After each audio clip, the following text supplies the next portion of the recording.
That fresh produce stand there, that's a beauty. What do you listen to? My favorite murder podcast. Taggart and Torrance podcast. The produce stand. Fucking sexy. You heard the man. It's the Produce Stand, your favorite source for everything in the universe. I'm Al, your host. Tanya, Matt, and Victor are on the mics. Tonight, we're talking some Shoresy Season 3. And just like Dola, we're feeling blessed tonight to introduce tonight's guest panelists. Joining us this week, she's a moderator on the Letterkenny subreddit, a degen and a good gal, and he's a podcaster and voiceover actor, the host of How Are You Now, among other podcasts. And we're so happy to hear his voice again. Please join me in making some noise for Awesome and Dean. Who wants to set the tone, boys? Who's gonna fucking set it? Yeah! Whoa! Let's get on the go, boys!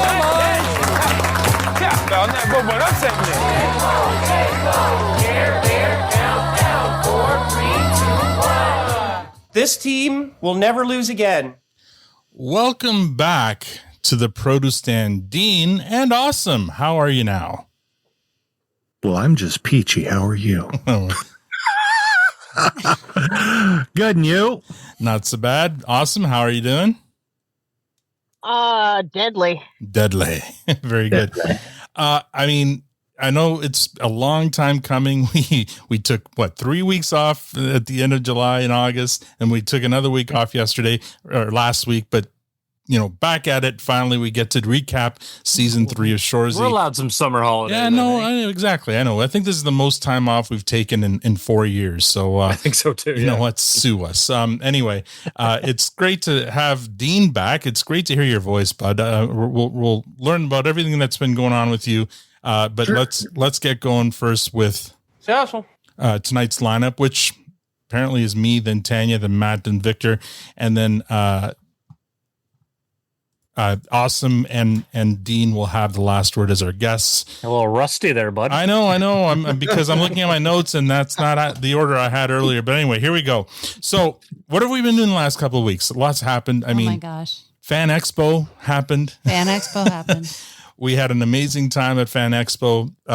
We got to meet Kate Trevor Wilson, Michelle Milet, Tyler Johnson, Evan Stern, Dylan Playfair, Andrew Herr, and Nathan Dales. I mean, we met them all. You nailed it. Yeah, they were all there except for Wayne, and it was great. They're like to each and every one of them were so nice and so generous with their time.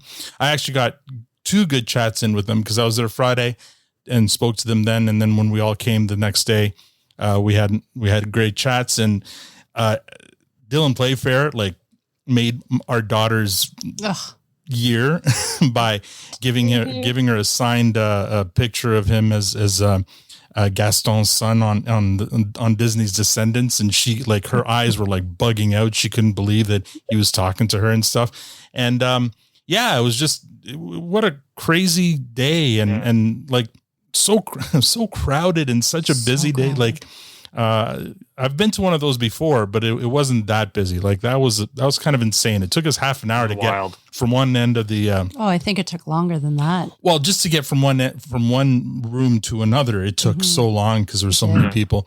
Can I add one quick comment about the Playfair interaction? And I was talking a bit before we started recording. Is that I was so impressed by that. I mean, I even said after, and I stand by that. That was my favorite moment of that entire day. Yeah, was Playfair and your girl there, because the way he handles is not the right word. The way he interacted with her was so priceless. Ugh. Her face, and I even said, I'm like, this is what these events are all about. Mm-hmm. Her face right there. She was just to the moon and back. And he acted like we weren't even there. And I appreciated him even more for it. He just kind of everyone else, fuck off. And just spoke to her, let her have her moment. Sign the photo for her, and it made her absolute day. And I was just enthralled with how he did that and so impressed. So I just wanted to add that. It was such a class act. And he did it with a hangover. And he did it with a hangover, as we learned. Yeah.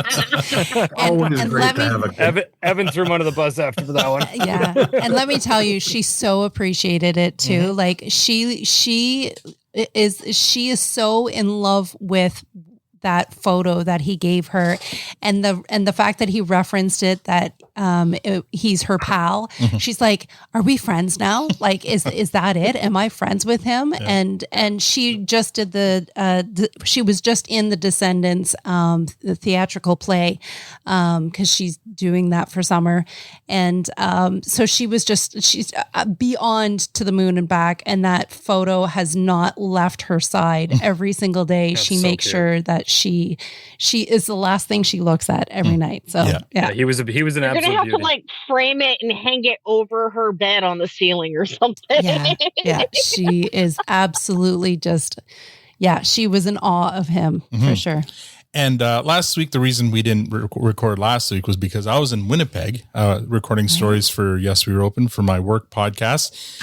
And let me say this: everyone I told that I was going to Winnipeg had the same kind of like response, like, "Ooh, sorry." Winnipeg is a really nice city.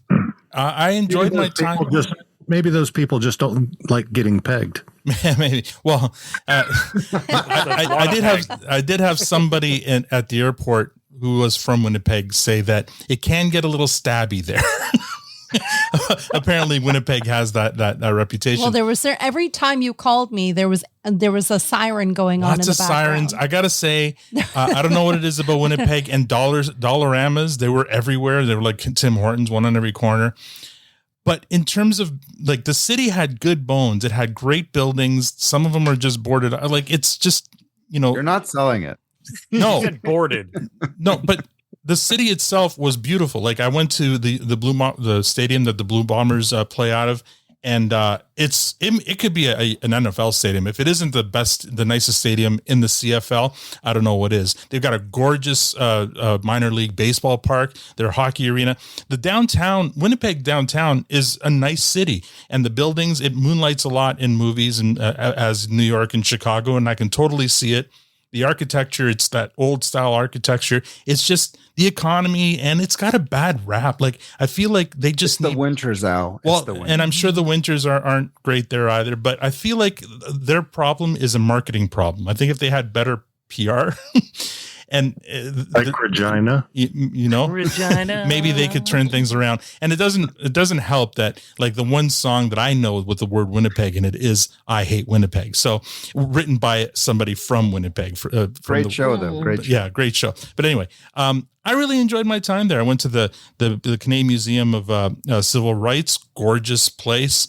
I went to St. Boniface. I toured the city, and you went on a boat ride. I went on a river tour. On like a boat ride. Yeah, it was a river boat, and it took us up and down not the Red River. I can't remember how to say it. It's a Native Canadian word. Anyway, I loved it, and I think it gets a bad rap. Granted, I haven't been there in the winter, but I hope that they can turn things around because it's actually quite a nice city. That was my time in Winnipeg. Tanya, how have you been in the last couple of weeks? I have been incredibly busy. So you were away, and it was just like one hour at a time, just trying to get through everything, getting the kids ready for school. We then, as soon as you got home, we ended up, our son was sick, after Fan Expo. He was sick, so I was dealing with that. And then we went to work. We started taking apart the backyard and throwing a shed out. We should have actually asked Matt if he wanted the shed first. No. But we took the shed apart. Well, Al wasn't in town to help, so. So we've just been so busy. And this week, the kids went back to school. Huzzah. Mm-hmm. So that's been crazy because they are not on schedule, and it has been a bit chaotic trying to get them back on schedule and getting our timing back. So hopefully after a weekend, we can get ourselves back into shape and on time. All right. Matt. Yes. Hi. How have you been? I'm good, man. I'm good. Thanks. Lots going on. It's been a couple weeks. Fan Expo was pretty cool. Loved the interactions. It was very overwhelming. I definitely found that, like we talked about how busy it was. They definitely have not chosen the most efficient facility to host the Toronto Fan Expo. But anyways, was this your first con? Yeah, it's my first con. Oh, yeah. Oh, wow. It was a lot to take in. But I mean, like I said, big part was just the crowd, but how they funnel them between the two buildings that they do in Toronto, is a nightmare. Like they're yeah, I was sitting in the middle of what was borderline an unruly mob because of how it was centered. But anyways, it was a really cool experience. I'm glad I went. The people watching was top of the line, so I could do that every time just for that. Back to school is here, so that's fun. I got kids in 3 different schools right now. We got the my oldest is just starting high school, middle guy's and my dog's coming out apparently. Hi, Moose. Okay, Moose. he got kicked. The moose got kicked outside. Uh-oh, what did Moose do? I don't know. He's probably pissing off wifey. Okay, Moose is here. Yeah, oldest is in high school. My middle guy is starting middle school, and my youngest is in elementary in SK. So it was a big week getting everyone to these various schools, but everyone's off to a great start, so that was fun.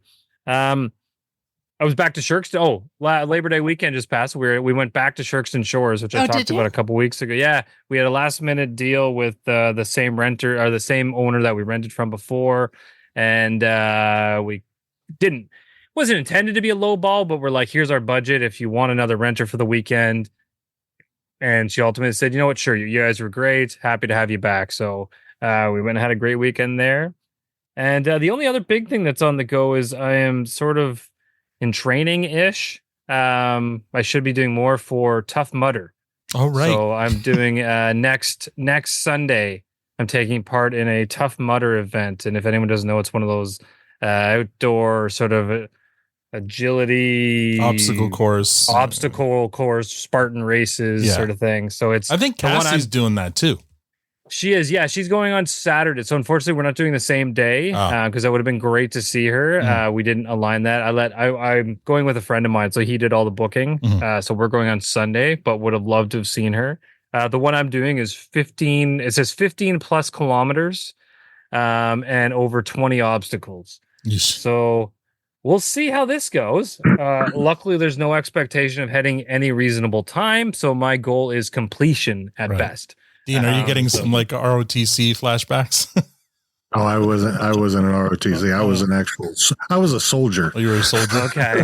I wasn't a fucking officer. Stands for officer. Sorry, I don't know. I don't know those terms. This is how I play soldier, but not really by rolling in the mud for 4 hours. But anyways, it's going to be fun. You can just open the hose in your backyard and roll around in dirt on your own time, right? Yeah.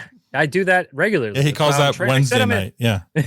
Said I'm in training right now, didn't I? So, anyways, it's fun. I've been running last 3 days. I had 3 good runs back to back to back. Did some when I was in Shirkston, I hit the water. Not that there's swimming necessarily, but swimming is an awesome exercise. So I swam the quarry that they have there, which is about 300 meters across. So I did there and back 2 days in a row. I hadn't done that kind of distance in the water in a while. So it felt really good. Feeling good right now. I'm trying to get back into shape and looking forward to this event. So, yeah. You know what I say to that? Round is a shape as well. So I think we're all in shape. Victor, you're beautiful, Al. We are all 3-dimensional. Exactly. Victor, how have you been? I've been good. Not really much to add to the Fan Expo, except a little disappointed in Matt that his favorite moment was your daughter and not the SpongeBob lady mistaken Matt and me for a couple. But that was a soft second. Hang on. You're not a couple? Oh, they're a couple of something. It's so true. I'm so sorry. Victor, you just reminded me because you're a couple. Our daughter wants to call you Uncle Victor now. She said the very next day after seeing you, and I wanted to tell you the next time I saw you, the very next day, she's like, it doesn't feel right to call him Victor. I feel like I need to call him Uncle Victor. She said that? Call me uncle. That's fine. She's Okay, like, call him Daddy I Victor. really enjoy talking to you. So Is there it you an go. Uncle Fester reference? With the hair? You know what? She can call him Comrade Victor. Yeah. No? you've got two good kids, and I enjoy kind of entertaining she them. loves So playing it's with all you. good. Yeah. No, she's good. She's good. She's going to be a lot of trouble for you in a couple of years. Yeah.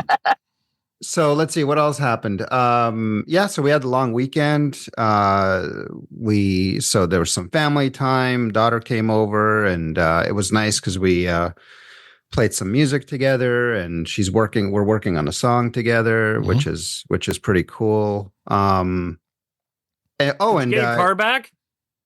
Oh yeah, you've gotten your car to your garage. Yeah, free. so it's been officially freed, but we haven't been able to drive it yet because it's Vive la revolution. it's completely covered in dust, like a thick layer of dust, because all the work they were doing while the garage door was open, right? So we need to hose it off before we can even take it to a drive-through or drive, whatever they call it. Car wash. Car wash thing. Car wash. So yeah, we'll do that this weekend. It's hard to find a time. Still watching Lost, so we're now halfway through season 2. So and Dean, I don't know anything about the ending. We don't know anything about the controversy, so don't say nothing. So far, we're enjoying it, and you'll enjoy it right up to the last season. Oh, stop! No, you won't. You know what? No, Even if it ends up being something like the Truman Show or whatever, I'm fine with that. I don't care. Whoa.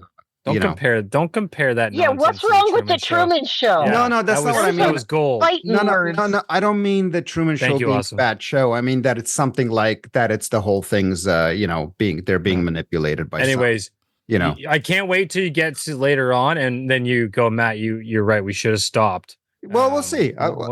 Listen, this show, when you're watching a show for 6 seasons or whatever, it's not always about the destination. It's about the journey. And as long as you're enjoying the journey, that's exactly, it's like a train trip. It's not about this destination. It's about enjoying yourself on the train. Sounds pretty wankery enjoy myself on a train.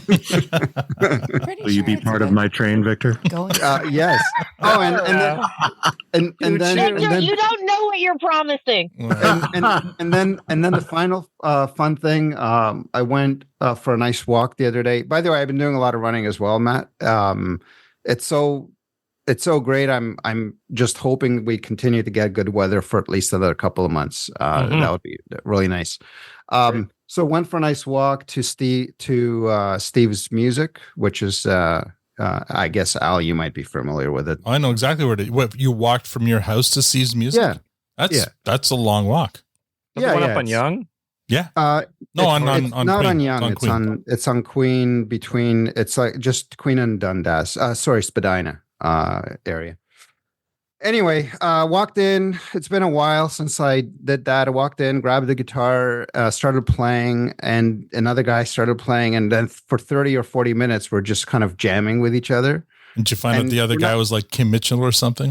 No, and we didn't say anything. We just kind of, it was just beautiful harmonizing, we just kept taking turns kind of coming up with a nice rhythm, adding a little. Did you have an audience? Like were people starting to gather around? No. Like every now and then people will come in, look for guitars, stop and listen and then leave.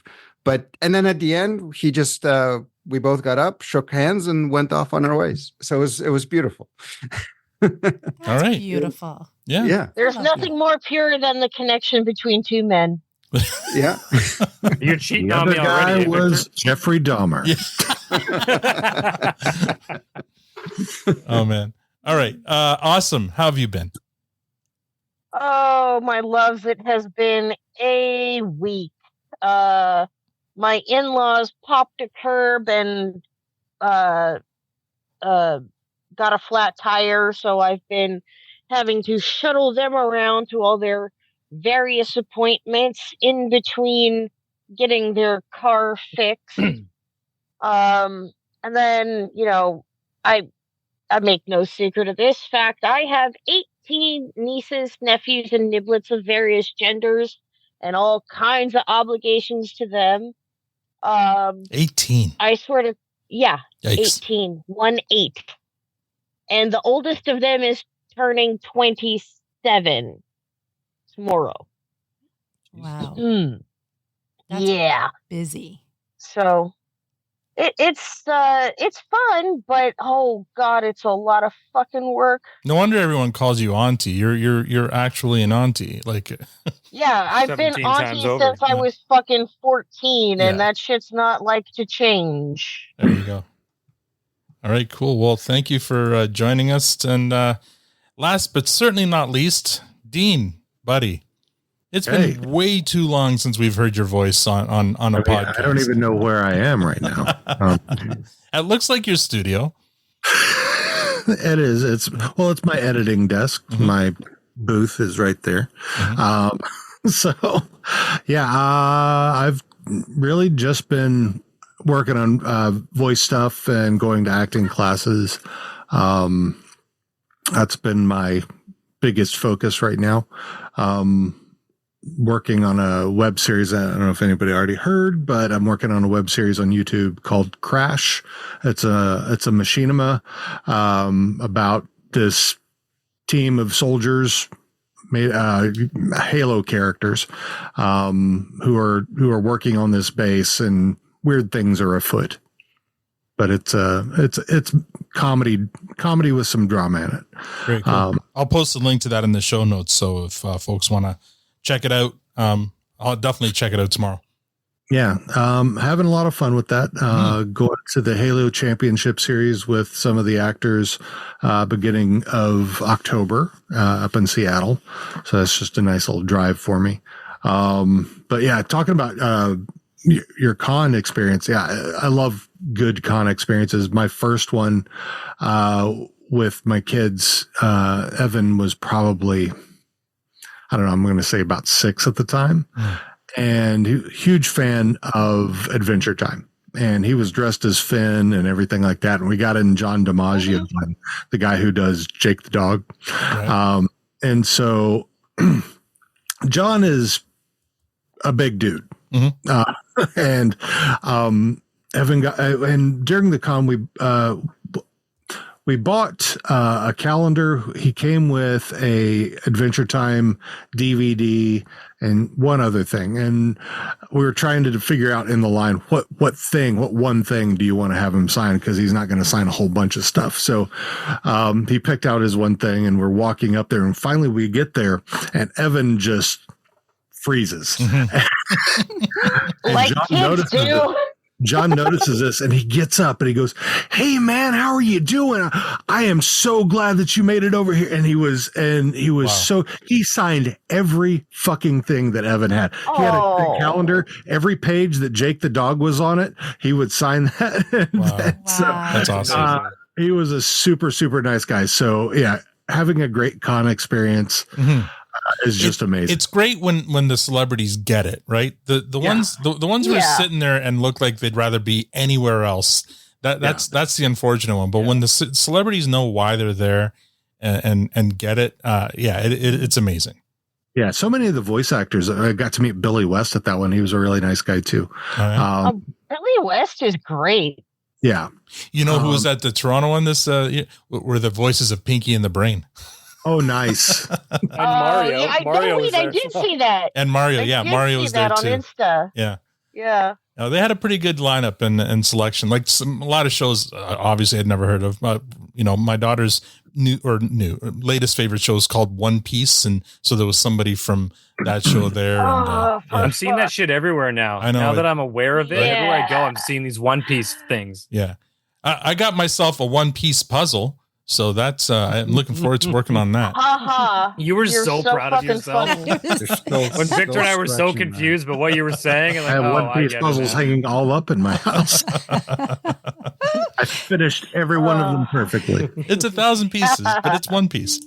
Nobody puts a One Piece puzzle together more than me. I do it the best. People tell me. So, Dean, what's the status of how are you now? What's the status?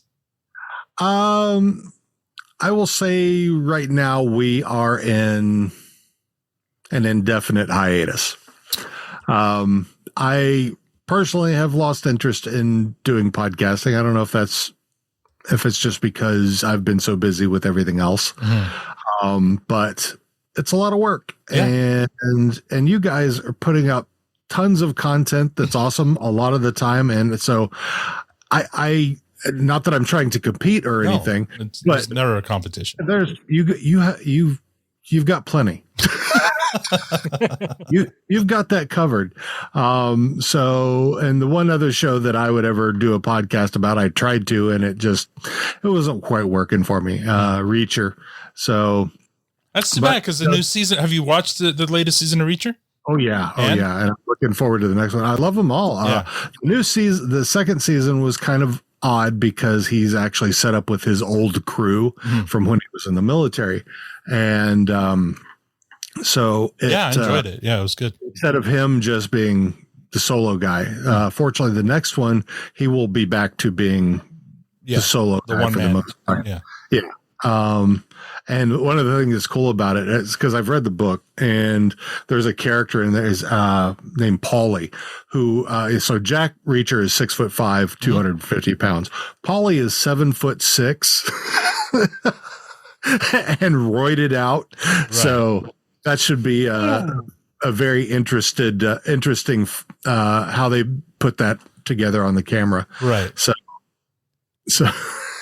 yeah. But yeah, I'm looking forward to that. So yeah, that's the other thing. I've been listening to it. I've gotten into working out myself. I have a little treadmill here under my desk.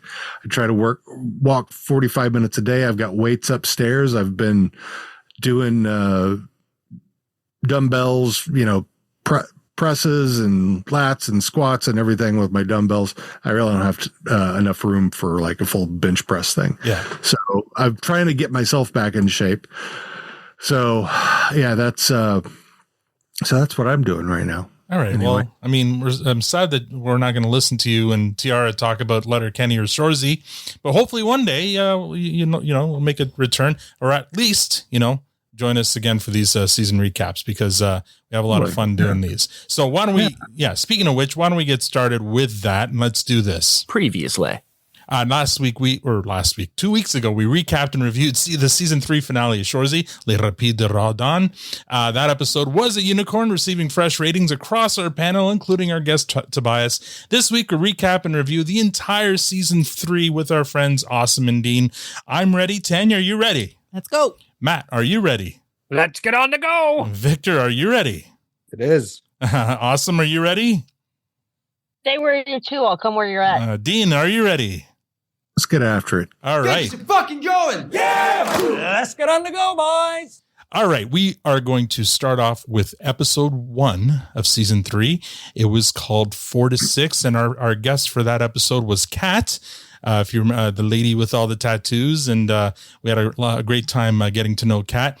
And Dean, you may have noticed with the intro, the new format with the intro, and with Letterkenny done and out of the way, we decided we'd make a few changes to the production of the podcast. Our trusty writing team of Tate and Webb came up with a fun cold open. So let's listen to that for a sec. Tate and Webb. Hey guys, thanks for coming by today. Hey, how are you now? Doing good. You?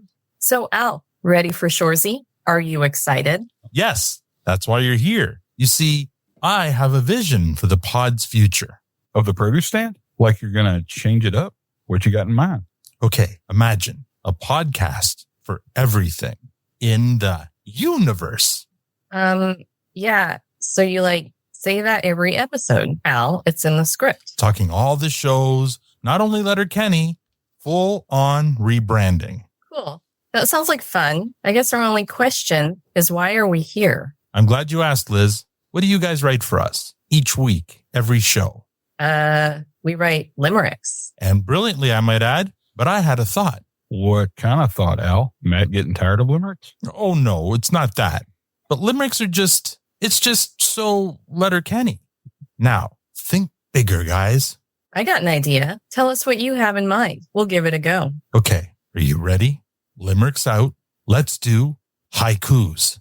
No, hockey haikus. I get it's Shoresy, but haikus about hockey? Yeah, we can do it.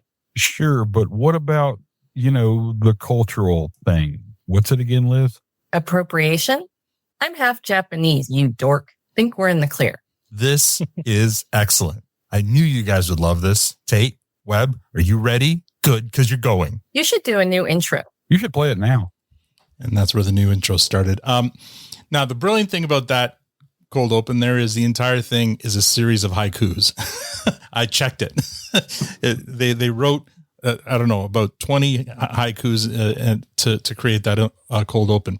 Anyway, in the How's Your Week segment of that episode, we did what we just did now. We caught up with each other, and Matt had a great story about his 13-year-old son discovering porn, and I just had to play a little bit of how he handled that.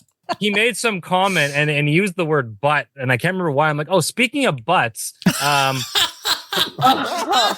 he's like, what? I'm like, I think you forgot one vital fact about your phone, bud. He's like, what's that? I'm like, it's connected to mine. He's like, oh. I'm like, you've been doing some interesting searching, and you saw his face just go white. He knew. He's like, oh yeah. I'm like, a little bit too young there, bud. We're gonna have a bigger talk when you get back here. And he just like, okay. He kind of laughed and walked away. I'm like, yep. And I've checked. He hasn't searched anything since. So he's using his burner for that. Yeah. He's got a burner for sure. Yeah. 13-year-old with a burner. Oh man. So Matt, quick update. I know you're being talked to right now, but have you seen any more searches? No, I've looked. So either A, he's outsmarted me technologically, which is probably the more likely outcome. He's learned what a VPN is. He's learned what a VPN is, or he's learned how to Google incognito. Well, what I learned though on his phone, the incognito action or the private browsing doesn't work. So I think it's because I've got a block on it, so it won't allow him to do that, or he's figured out how to do it without me knowing. Both are real possibilities, but my update, I know nothing at this point. So he's either gotten really good at this, or ignorance is bliss. Yeah, he's still a good kid though. Amazing. All right. Before I continue, look how I turned out. Yeah, there you go. Look how we all turned out. Come on, if those Sears catalogs, boys. Yeah. Forget Sears catalog. My dad had quite the stash in his closet. National Geographic. Oh yeah. Little behind the scenes here. When I was putting this my episode notes together, and I'm sure you've all heard about AI and how people are using it now in their job. I'm going to admit I used AI to help me with the script and to help me to find the clips for this episode. And the reason I'm telling you this is because it found good clips, but it also gave them interesting names, like, and unprompted by me. So for example, that clip that we just heard from Matt, AI called it Parenting in the Digital Age, Surprise Phone Check.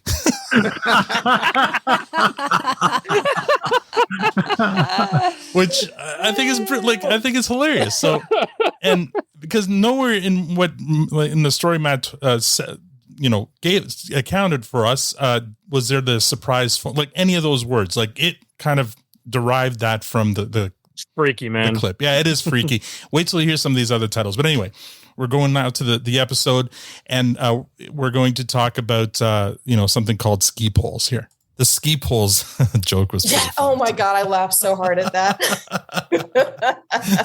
when Goody does the motion, like, oh, I get it. That's funny. Yeah. I needed that because until I saw it, I didn't get it. Yeah. Oh, you didn't put that? You didn't know that was a joke? No. Never. Learn so much on this show, like docking and ski poles. It's debatable whether anything we learn is useful, but yes, you do learn so much. It was that kind of episode. Yes. So the name the AI gave for that clip was Understanding the Ski Pole Joke, a Hilarious Revelation. I swear to you, I'm not inputting these. This is exactly what's amazing. What AI is outputting. Anyway, that episode got a clearance from Tanya, fresh from everyone else. So Tanya broke the unicorn on that episode, which I later. Whatever. No, don't take it back. It's okay. I did take back because I had unbreak a unicorn. But I had nothing. No understanding of what the 4 to 6 was. They just kept on saying it the whole entire episode, 4 to 6, 4 to 6. And I was like, fuck, why are they keep this? Is like you learn and you move exhausting. on. Yeah. And then that weekend, all she heard was 4 to 6. We had family over that watched sports all weekend long. And that was the whole weekend was 4 to 6. All these players are off 4 to 6 weeks. And I was like, oh, I get it now. Anyway, our scientific Twitter poll gave 80% gave it a fresh, 20% gave it a clearance. No composts were given. Dean, we'll start with Awesome. What rating did you give this episode?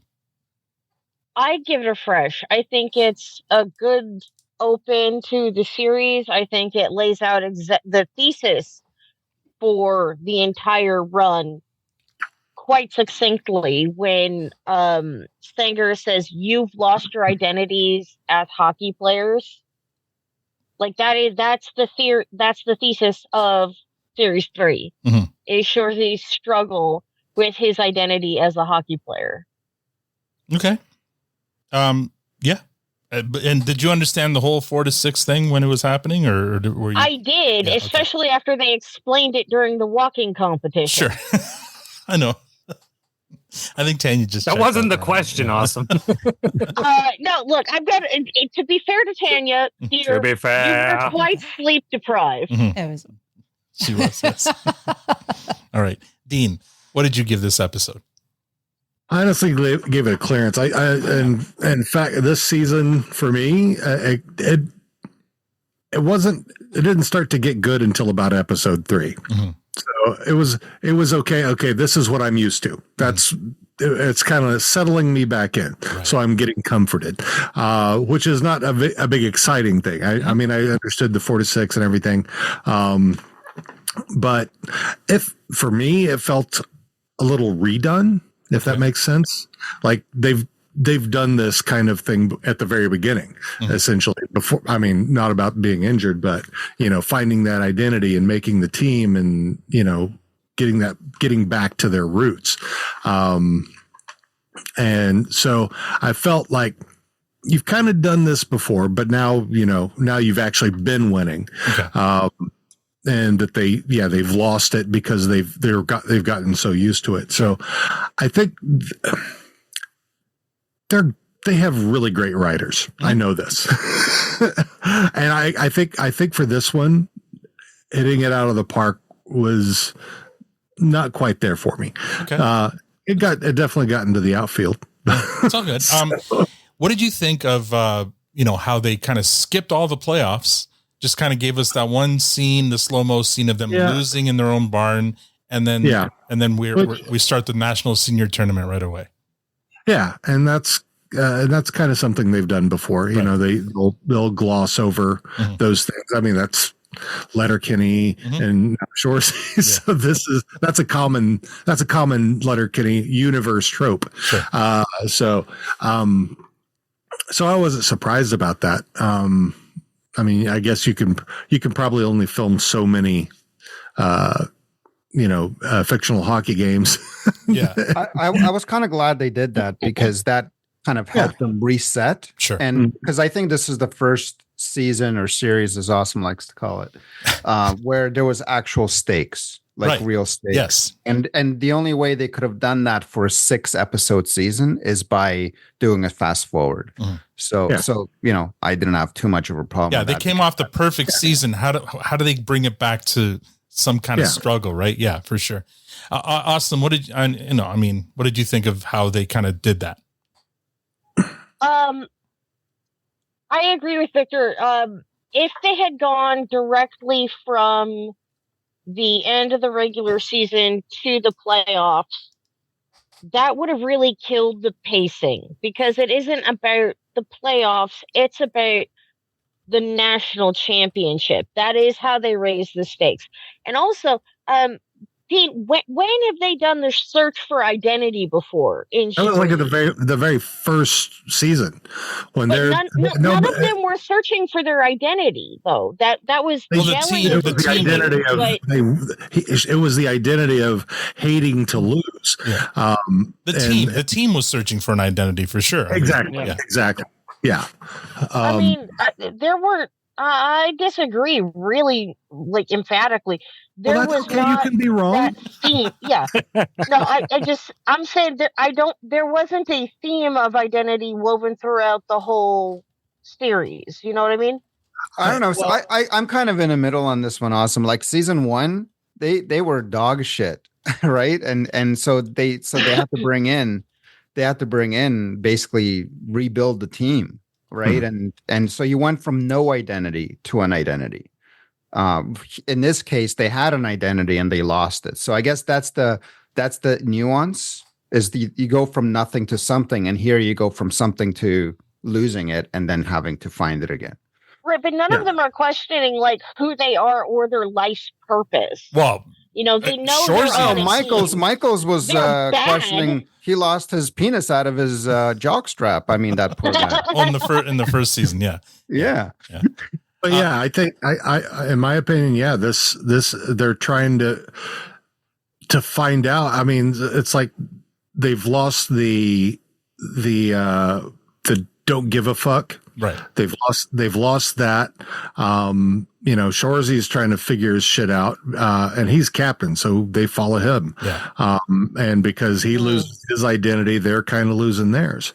So that's how I see it. And because he found their identity in season one, they followed along. They ended up, because of him having that identity. So it's kind of, they're reverting back, because I don't know if it's because, you know, they're used to winning now, and maybe taking things too lightly. I don't know, but it all happens so quick though, right? Because exactly. It feels like there should be like 3 or 4 seasons, but it's actually still the same season as that first episode.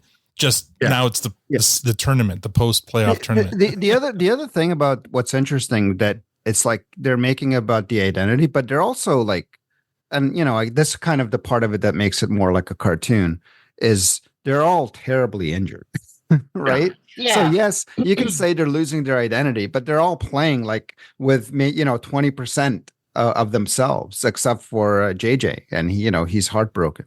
So, JJ only ever plays with 20% effort in anything, and that's actually part of a thesis I have that I want to discuss later. Right. Yeah, sure. Anyway, I don't know. It's an interesting discussion. I don't think anyone is 100% right on this one. Yeah, I want to see a math competition between JJ and the Freezer twins. Well, you got to count to at least 25, right? Exactly. So.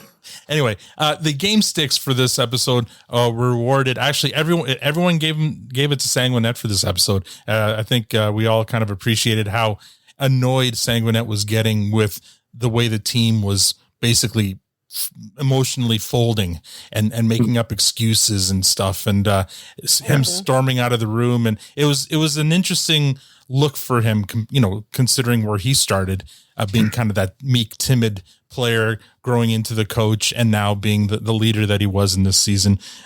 Dean, if you were to reward a game stick, who would it be? I don't disagree with that.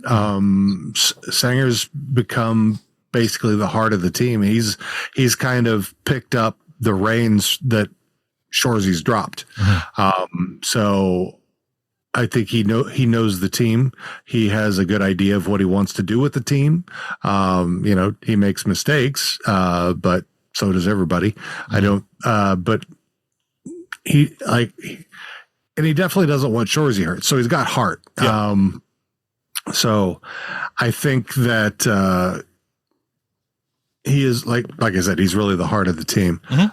He keeps them together. He's learned from Shoresy on how to handle the team and get them to do what they need to do as best as he can. Which makes whatever happens in season 4 very interesting, right? Yeah. Yeah, exactly. Because he's going to be.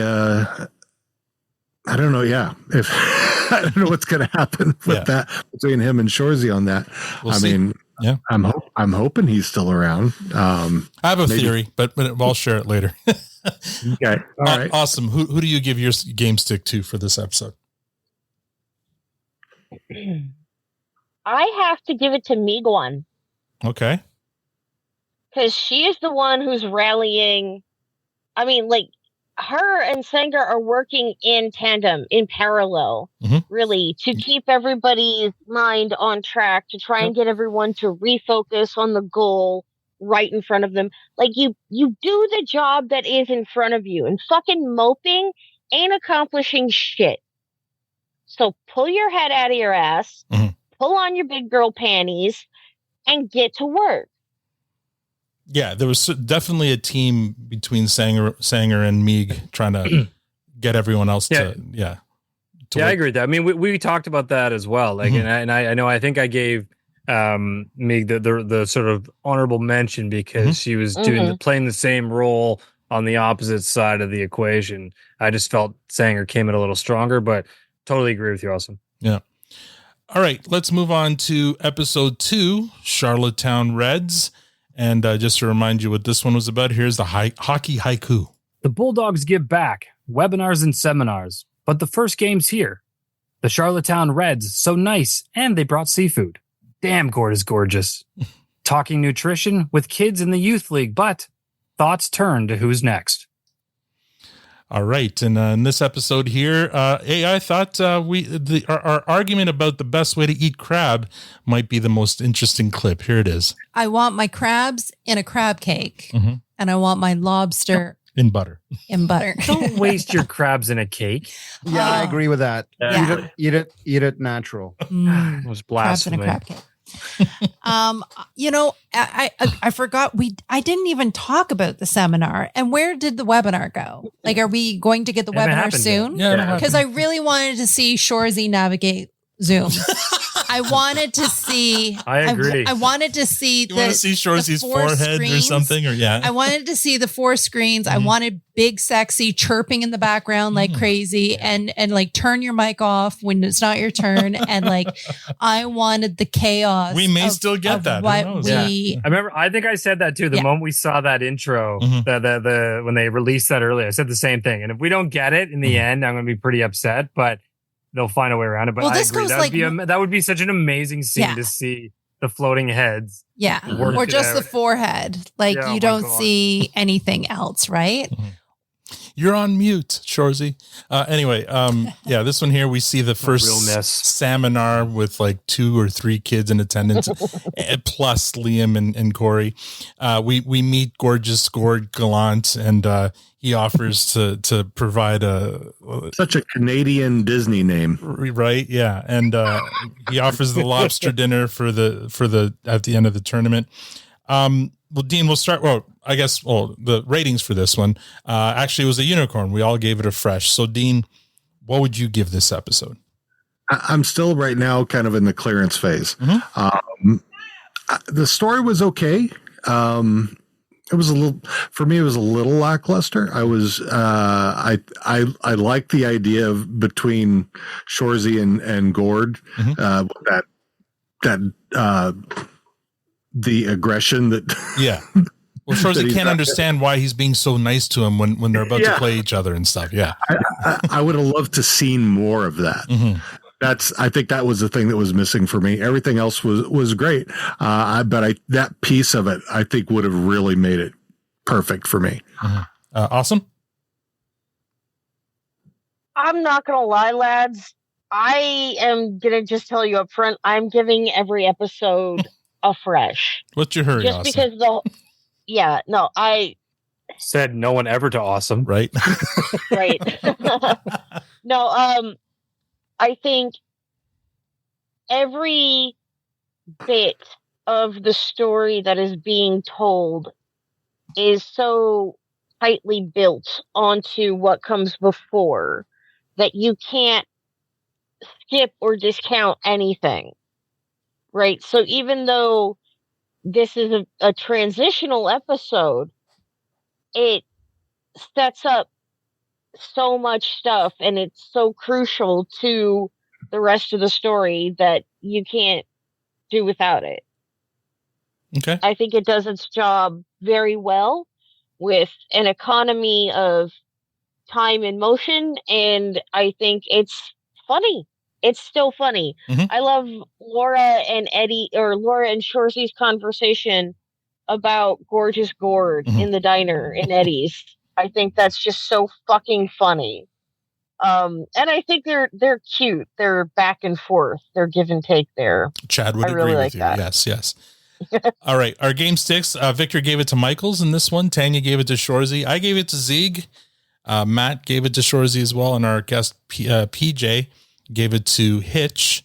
We'll start with you, Awesome. Who would your game stick go to? Game stick goes to Shoresy because he does drag the boys into the game, right? Like, he's like, what's this fucking lackluster shit? Get your head into the game. Like, focus up. We have something to accomplish here. Like, we've got to redeem ourselves from the playoffs. And we've only got one shot at it. So why are you dicking around? Yeah, stop thinking of that lobster. Like, we're not there yet. You need to earn the lobster. Very good. Yeah. Dean, what about you? Who would you give the game stick to in this episode? I'm going to go with the Zieg. That was, I really like that little storyline there. I thought that was cute and clever. And is this the one where Shoresy told her she was hot? No, I think that's later on. But no, that's later. But I was a fan of Zieg in this whole season. Like, I think she really came out as a strong character this season for sure. All right, we're moving on to episode 3, Von Kennedesi, and our guest panelist for that one was our buddy Jack from Australia. And here's the hockey haiku for that one. Filming an ad for a half-ton sporty short box is where we begin. Shoresy v. Jory, Dolo gives an tour. Zieg and Gord, maybe? So, set the tone, boys. Von Kennedesi is here. Who will play dirtiest? All right. And in this one here, playing the role of Victor was actually our friend Casey, because Victor was on vacation. And she had something to say about the cold open for this one. This is the best cold open ever. Wow. All time, any show. Really? This is number one. 100%. Wow. Yeah. This is my favorite. If it works with not seeing it, which it still ripped me up just to listen to it, that confirms my stance on this. Okay. Now, if I were Victor in a cranky mood, I might say, yeah, they're doing the same thing all over again. And it was just too, no, you think you'd like it? I think I think he'd enjoy this one. I think so. I think I think generally he gives Shoresy the benefit of the doubt over Letterkenny. So true. True. I think he would enjoy it. So, Victor, what did you, because you weren't here for this, what did you think of that cold open? I thought I'm trying to remember what I said so I don't contradict myself, because when I did come on the next week or whenever it was, I think I gave my review of the episode. I know that I really enjoyed that cold open, so I probably gave it a raving review. And I probably did agree with Casey to a degree of this being one of the funniest, if not the funniest cold open that I've seen so far. So yeah, I really enjoyed it. Yeah, I think maybe for Shoresy, it's the funniest cold open, but I think there's plenty from Letterkenny that I'd put, at or above this one. But I'd give it some thought before. Yeah, for sure. Coming out with a statement like that. Yeah. Now, in this next clip, I share a little story of art imitating life. Let's take a listen. You shut the fuck up and smile at the old lady. Well, that's as good a time as any to wrap up Bulldogs All Access and let the boys get ready for the Von Kennedesi. We've got warm-up from the Sudbury Arena next. You're such a fucking lippy cuntfish. Quick little story. So I had a doctor's appointment earlier this week, and I was leaving my appointment, walking to my car, and this little old lady was walking in the opposite direction, and I looked at her and I smiled at her. And when I did that, I thought back to this episode and started laughing to myself because I did it automatically. Did she smile back? She did. Yeah, she did. It's like, of course you smile. That's what you do. Al. Yeah. Well, but I didn't do it I didn't do it because of Shoresy. I did it instinctively, but then it made me smile at the old lady. But then it made me think about Shoresy, and then I started laughing because it was anyway. Before we move on, AI called this clip the hilarious commandment: smile at the old lady. commandment, eh?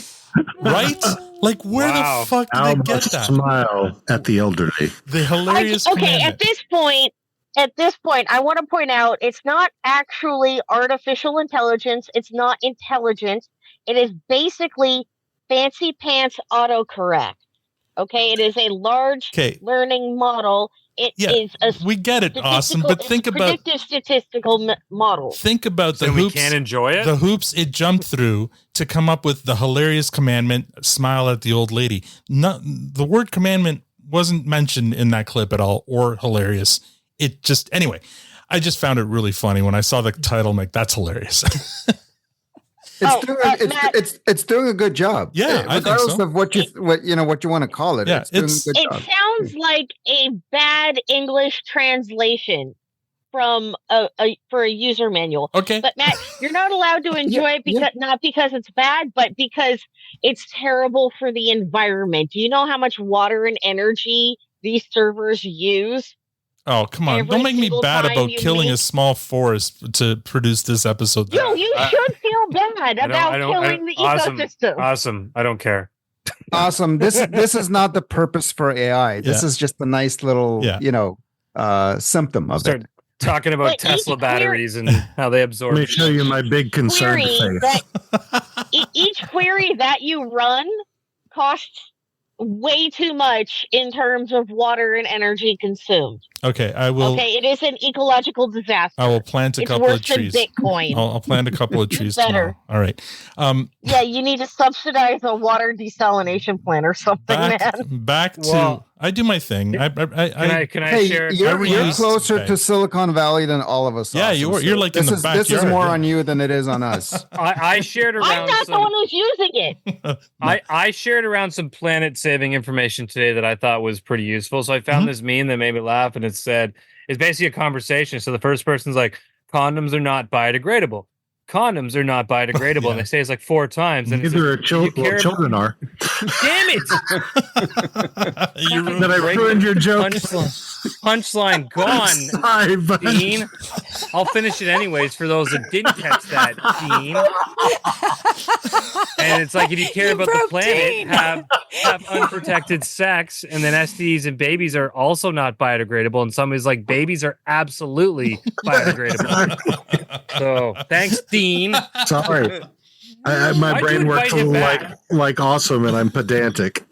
I read that exact same joke today. So, yeah. It made me laugh really hard. Yeah. All right. Back to this episode. Yesterday, I smiled at an old lady, and I thought of you. There you go. See? Yeah. Get a hold of your I followed an old lady, and I end up going home with her. Hey, girl. Hey. All right. Back to the. Now, this is Shoresy behavior. Back to the episode. Our buddy Jack awards the game stick. Yeah, Goody was an honourable mention for me. But to me, the game stick has to go to Jordan Hrushka. He caught one in the face because someone else fired up a bloke. Like, Shoresy got under Sly's skin, and then he lashed out, and he copped the brunt of it. So he gets my game stick. Hrushka wins it by taking wood to the mouth. There you go. I apologize. The bar was unborn fetus, as Joey called out in the live stream, not goldfish. Yes. They're both pretty. That's right. 1 and 1A, if you ask me. But anyway, all right, let's move on. All right, the title to that clip, awesome. Plug your ears. Is the unstoppable Hrushka, a true MVP moment. But did they spell That sounds it like right? something.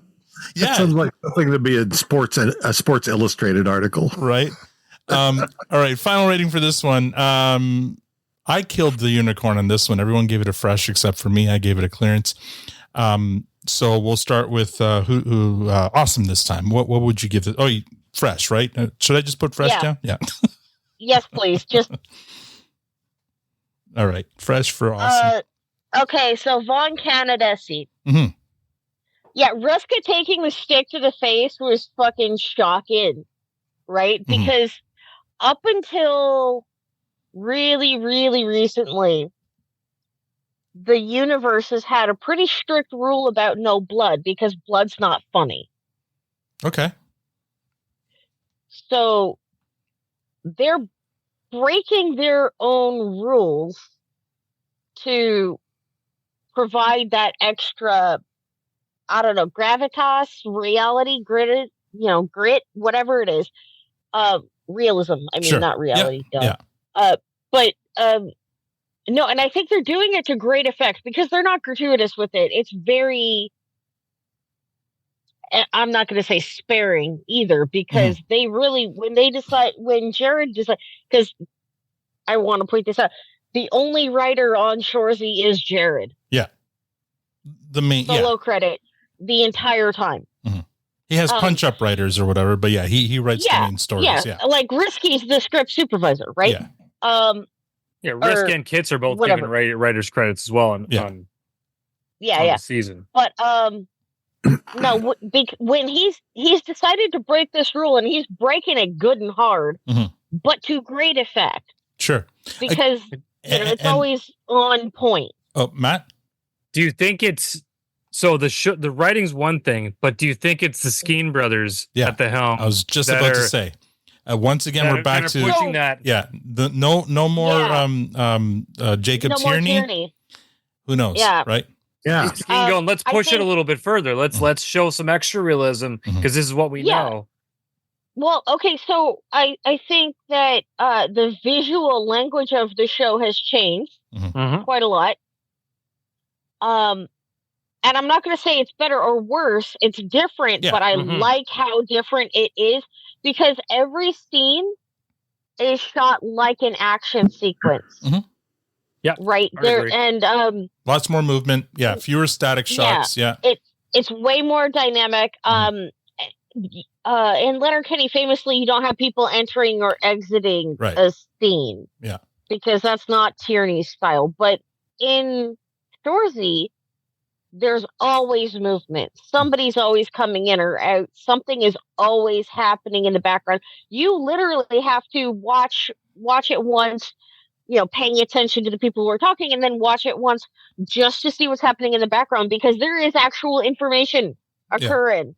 I'd be interested to know, and if you're not paying attention, you're going to miss out. Yeah, I'd be interested to know how many, if any, the steady cam shots there were in all of Letterkenny, all of 12 seasons, and maybe the first couple of seasons of Shoresy versus season 3 of Shoresy. There was a lot more movement. A lot of those scenes where the fans are coming through the arena, you can tell that's somebody with a steady cam. Like, that's not static shots. That's like they're bringing the environment more to life in this season. Yeah.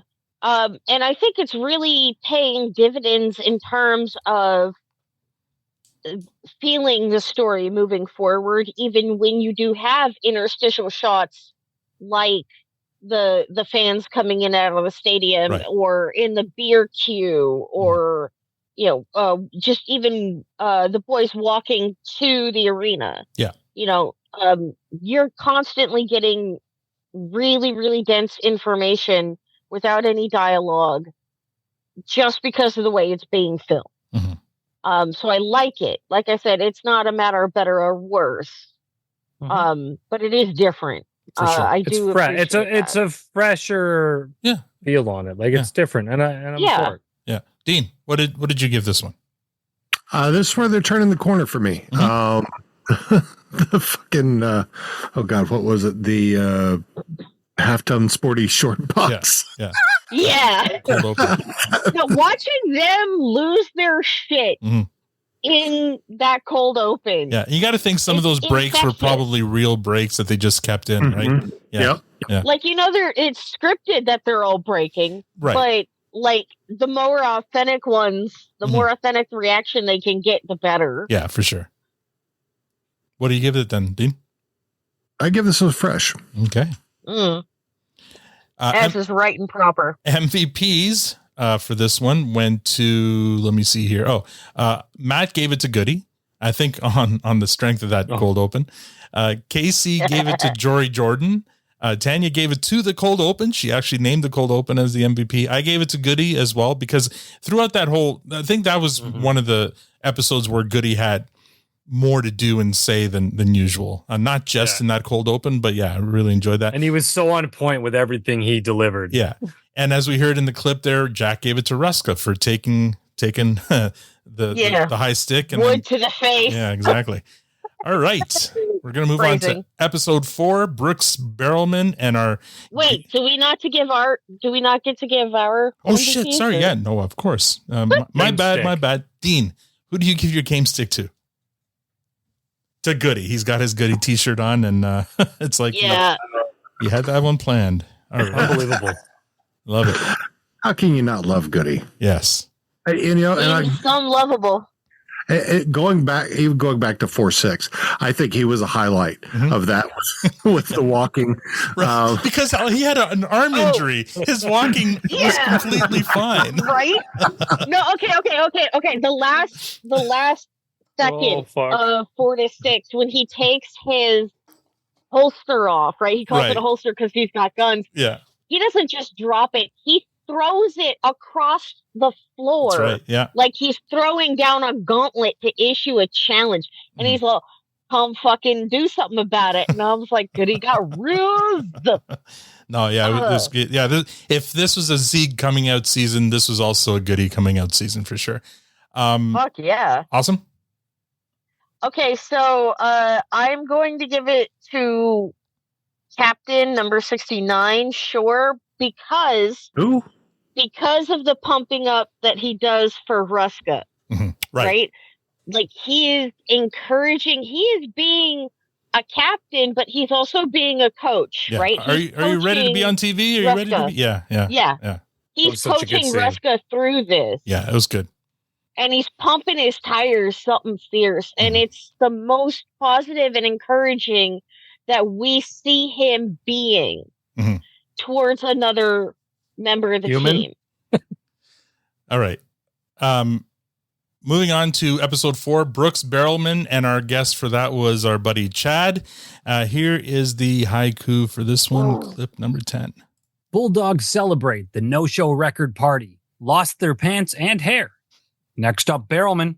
Fraser twins in Sudbury? Yes, Ontario. Shoresy sets the tone. Goes till he can't go no more. Has he gone too far?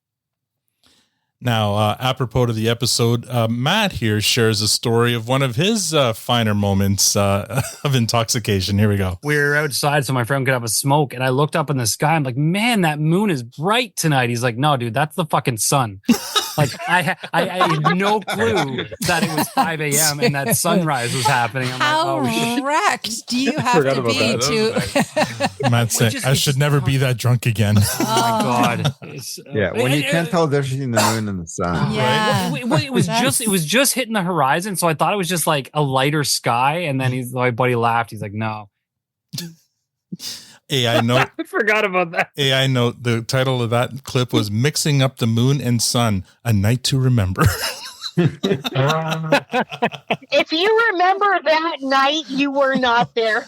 Oh man, fuck. Anyway, yeah, that's the episode where we finally see this infamous party that they had, celebration that they had after the perfect season. And I don't think it disappointed anybody. It got straight freshes from everyone. It was a unicorn. We'll start with awesome. Let me guess. Yeah. Mm-hmm. No, okay. Even more than 5 or 6, I think this is the freshest fresh. Freshest fresh. And this may be the best episode of Shoresy that has ever will fucking ever solid. be. Yeah, I think we all kind of were saying basically the same thing during that episode, that this is probably the highlight of Shoresy so far this season, the series. I mean, because you go from the highest to the highs, right? And it's satisfying because they've been dropping breadcrumbs throughout the three previous episodes. They've been dropping breadcrumbs the entire time about how Bucky this party was. And then you truly get to see it. And it is triumphant, right? Mm-hmm. It is awesome in the old sense, right? Like full of awe. Because you're right there with these guys as they're going through the best night of their life. Mm-hmm.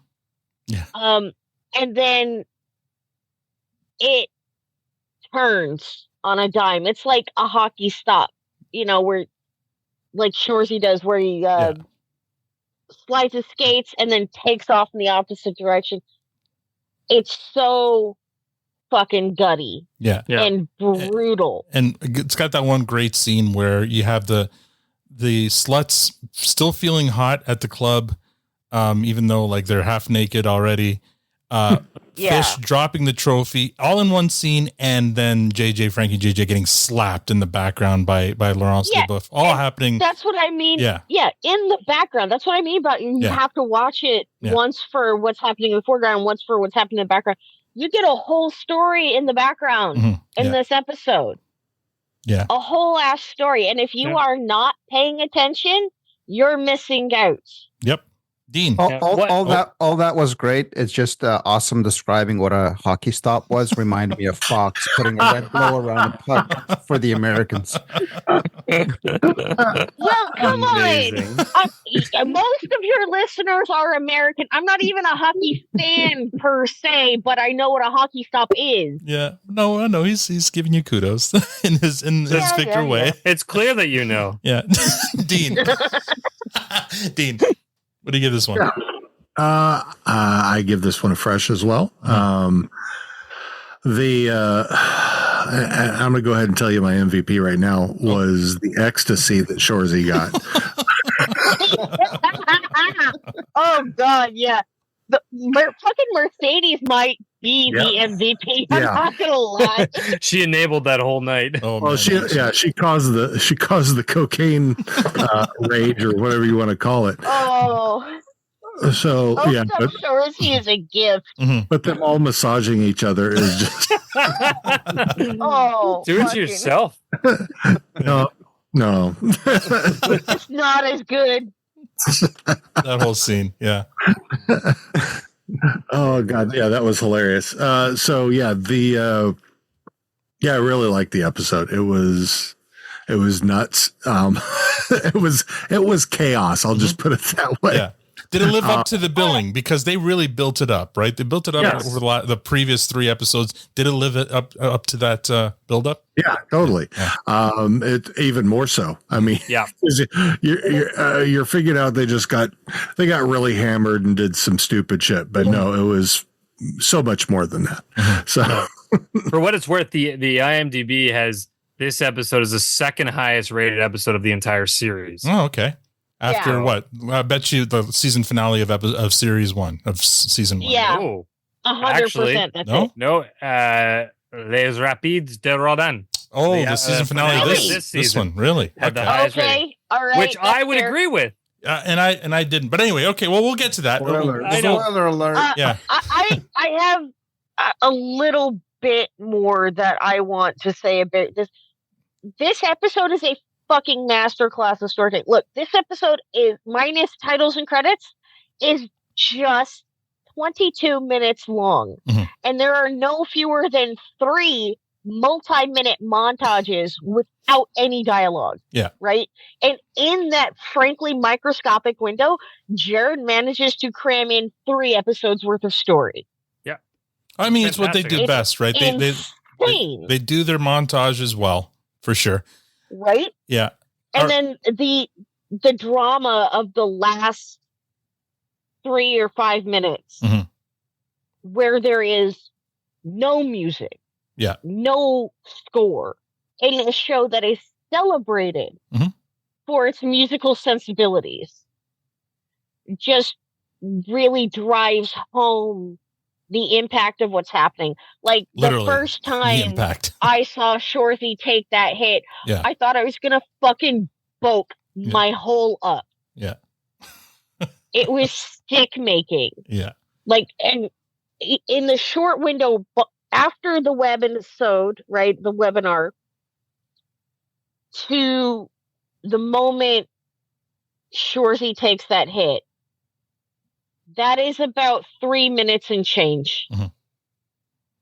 So for them to ramp up the tension in that little bit of space so high and like believably, right? It's not like we're being thrown into the middle of something that's happening and it's mood whiplash or anything. It is genuinely ratcheted up organically. And to be able to do that in so tight a restriction, I want to pick his brains. Like, I want to literally go through them like a Rolodex and find out how it works, because I want to be that good telling a story. Yeah, agreed. Now, so game sticks here. Dean, you already gave yours to Shoresy's Ecstasy. Awesome. Who would you give the game stick to here? I have to give the game stick to Jared for writing this fucking episode. Okay. All right. That's fair. Let's move on to episode 5. Sue Hunt, our buddy Josh, was our guest. And that one there, here's the haiku for that one. Shoresy is concussed and still can't push when he shits. Nat tells him he's benched. The Sioux Hunt are next, but they have to face Jory before the Bulldogs. Tough love from the sluts, Nat asks him to contribute. But from the stands? How? And this one here, the clip that I picked, well, actually AI helped me pick, is Victor giving his game stick. So game stick goes to a phrase. A phrase that we heard probably all season long, but more in this episode than any other episode, and that is, I'm a guy who can't push when he shits. And of course, that's it. So if you're gonna put especially the whole ketchup bottle, it's like a ketchup bottle thing. Yeah. Oh my God, it's so funny. Now, what did AI name this one? Well, before I tell you what AI named it, I'm going to tell you when AI clipped this clip, it started with Victor saying, I can't push when I shit. That's where it started the clip. And then it called the clip the most unexpected confession ever. So AI tried to make it sound like these were words coming from Victor. So don't trust AI. I like that version. Right? No, it hallucinates constantly. Yeah. So it completely lost context there, but I feel like it was funnier context, but I needed to rewind a bit so that we knew that Victor was talking about the game stick and not just himself. Anyway, that episode there got a clearance straight through. We call it our Walmart unicorn. We all gave it a clearance because it was. And you're all fucked up about what awesome. I'm going to let you speak. It was close to being a compost. Yeah, a lot of people, and our buddy Tobias even said in his episode he would have given it a compost. Now, I think many of us said this is probably our least favorite Shoresy episode of all of them, right? So, which is interesting. So Dean, because you said this season started as a clearance and then kind of turned the corner to being a fresh. What did you think of this episode? I enjoyed it. Seeing Shoresy, having to step back and reevaluate. I thought that piece of the storyline, I know it's not fun, but it's intriguing. It's interesting. Yeah. It builds conflict, which, I think when you're telling a story, you got to have, it raises the stakes, so it's that I give this a fresh. I think it was well written. It really, I think, represented the heart of the show, how what it's about. This is about more than just one person. Yeah.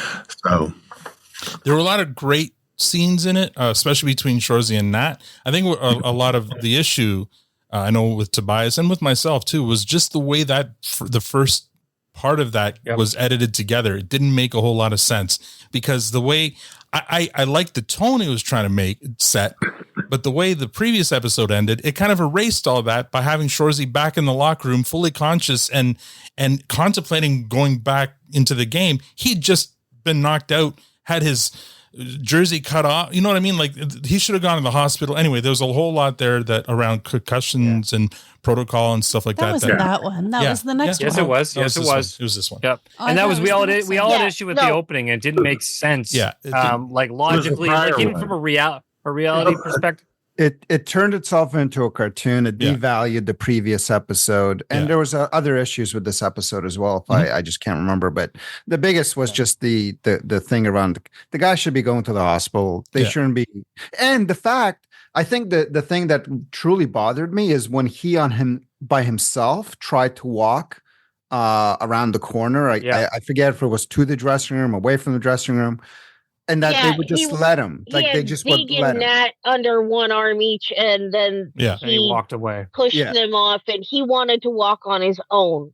Yeah, no, you don't let your buddy. It's like after a hit like that, it's like letting your buddy get in a car with after drinking, right? Remember, there was a bit of a gap in timeline as well. It felt the way where they were sitting in the dressing room. The other period was still happening, where it was just starting or something of that nature. And the second period was just starting when he got knocked out. It didn't make sense from a timeline perspective either. So we found some gaps, or we believe to be gaps in the story, some memory gaps. But anyway, they don't take him to the hospital is because so the story can happen. For sure. No, we understand why. Hard agree. I mean, you've got to accept that this is actually a cartoon. Yeah, sure. But the beginning to that episode, like Victor said, kind of took away from how impactful the end of the previous episode was. The previous episode was holy fuck. He got hit. The screen went black for how many seconds? What's going on with Shoresy? And then to kind of bring him back and have him be kind of anyway. So look, it was a clear no one gave it a compost. Although last like I said, Tobias in his episode said he would have given it a compost, but I think he has stronger, it being a former football coach and stuff, he had a stronger feeling about that, about concussion protocol. Felt it was irresponsible. Yeah. I mean, the thing is, though, we have to remember, this is a cartoon. For sure. But, and yes, the thing was talked about, and I think we are used to fighting in this show. And when you're beating somebody with your hand, eventually someone's going to get knocked out. That's a concussion there. So I think not if Jim one doesn't think so. He's been knocked out 5 times, whatever. That's a lot of concussions. Like I've never had a concussion. That's actually a shout out to the Don Cherry films. Please watch them. But there's degrees. There's degrees, right? It's the different getting hit with a fist and with an 18-wheeler, right? But I want to comment, like we keep using the word cartoon, and although I agree, going back to the previous episode, there was nothing cartoonistic about the ending of that. It was very hard hit, serious moment. Like any belief of a cartoon kind of falsified world in there, to me, was out the window. Yeah, it took your breath away. They were really going in a serious way, and then to not. I hate to invoke this. I hate to invoke this, but I am going to. The final episode of Rick and Morty series 3, where Rick gives himself. That's literally a cartoon. Literally a cartoon. Do you remember when we met Pinky and the Brain? They were trying to take over the world. Yeah. No, I know what we're doing today. Okay, awesome. What do you give this episode? This is a fresh. Okay, absolutely. All right. It's okay to be wrong. And honestly, this episode allows Jared to stretch and flex acting muscle that he's not gotten to since he started. Since 19-2 ended. So I really appreciate that. And the repeated refrain he has about being so fucking mad at Nat when he says it with tears in his eyes. I loved those scenes. I loved those scenes. I loved them. 19-2 is coming to Netflix. Yeah. Yes. Yeah. I seen that. Exciting. Good for them. Yeah. You can scratch it off your script now. I was just writing it down to say it, and now I'm going to scratch it off my script. Yes. Yeah. Is that just in Canada or the US as well? Do you know? I haven't checked the US, but I suspect it might be different. Okay. Yeah. Listen, my final thought in this episode, we continue is, there was amazing moments. totally agree with you. Awesome. Jared excelled in this one. I just personally had a big issue with that opening. I think I loved what they attempted to do. Yeah. I just don't think it came across in the way that they had hoped for me. Yeah. And if you're not going to be serious, you I better bought be into funny. it totally. If you're not going to be serious, you better be funny. And that episode was less funny than we're used to in Shoresy. Again, we're comparing Shoresy to Shoresy, right? So of all 3 seasons, for me anyway, this has been the weakest episode. That's all. Yep. Yeah.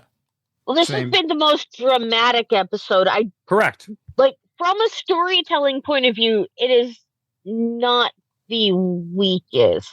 I would argue instead that the series 1 episode 3 probably is the low point of storytelling.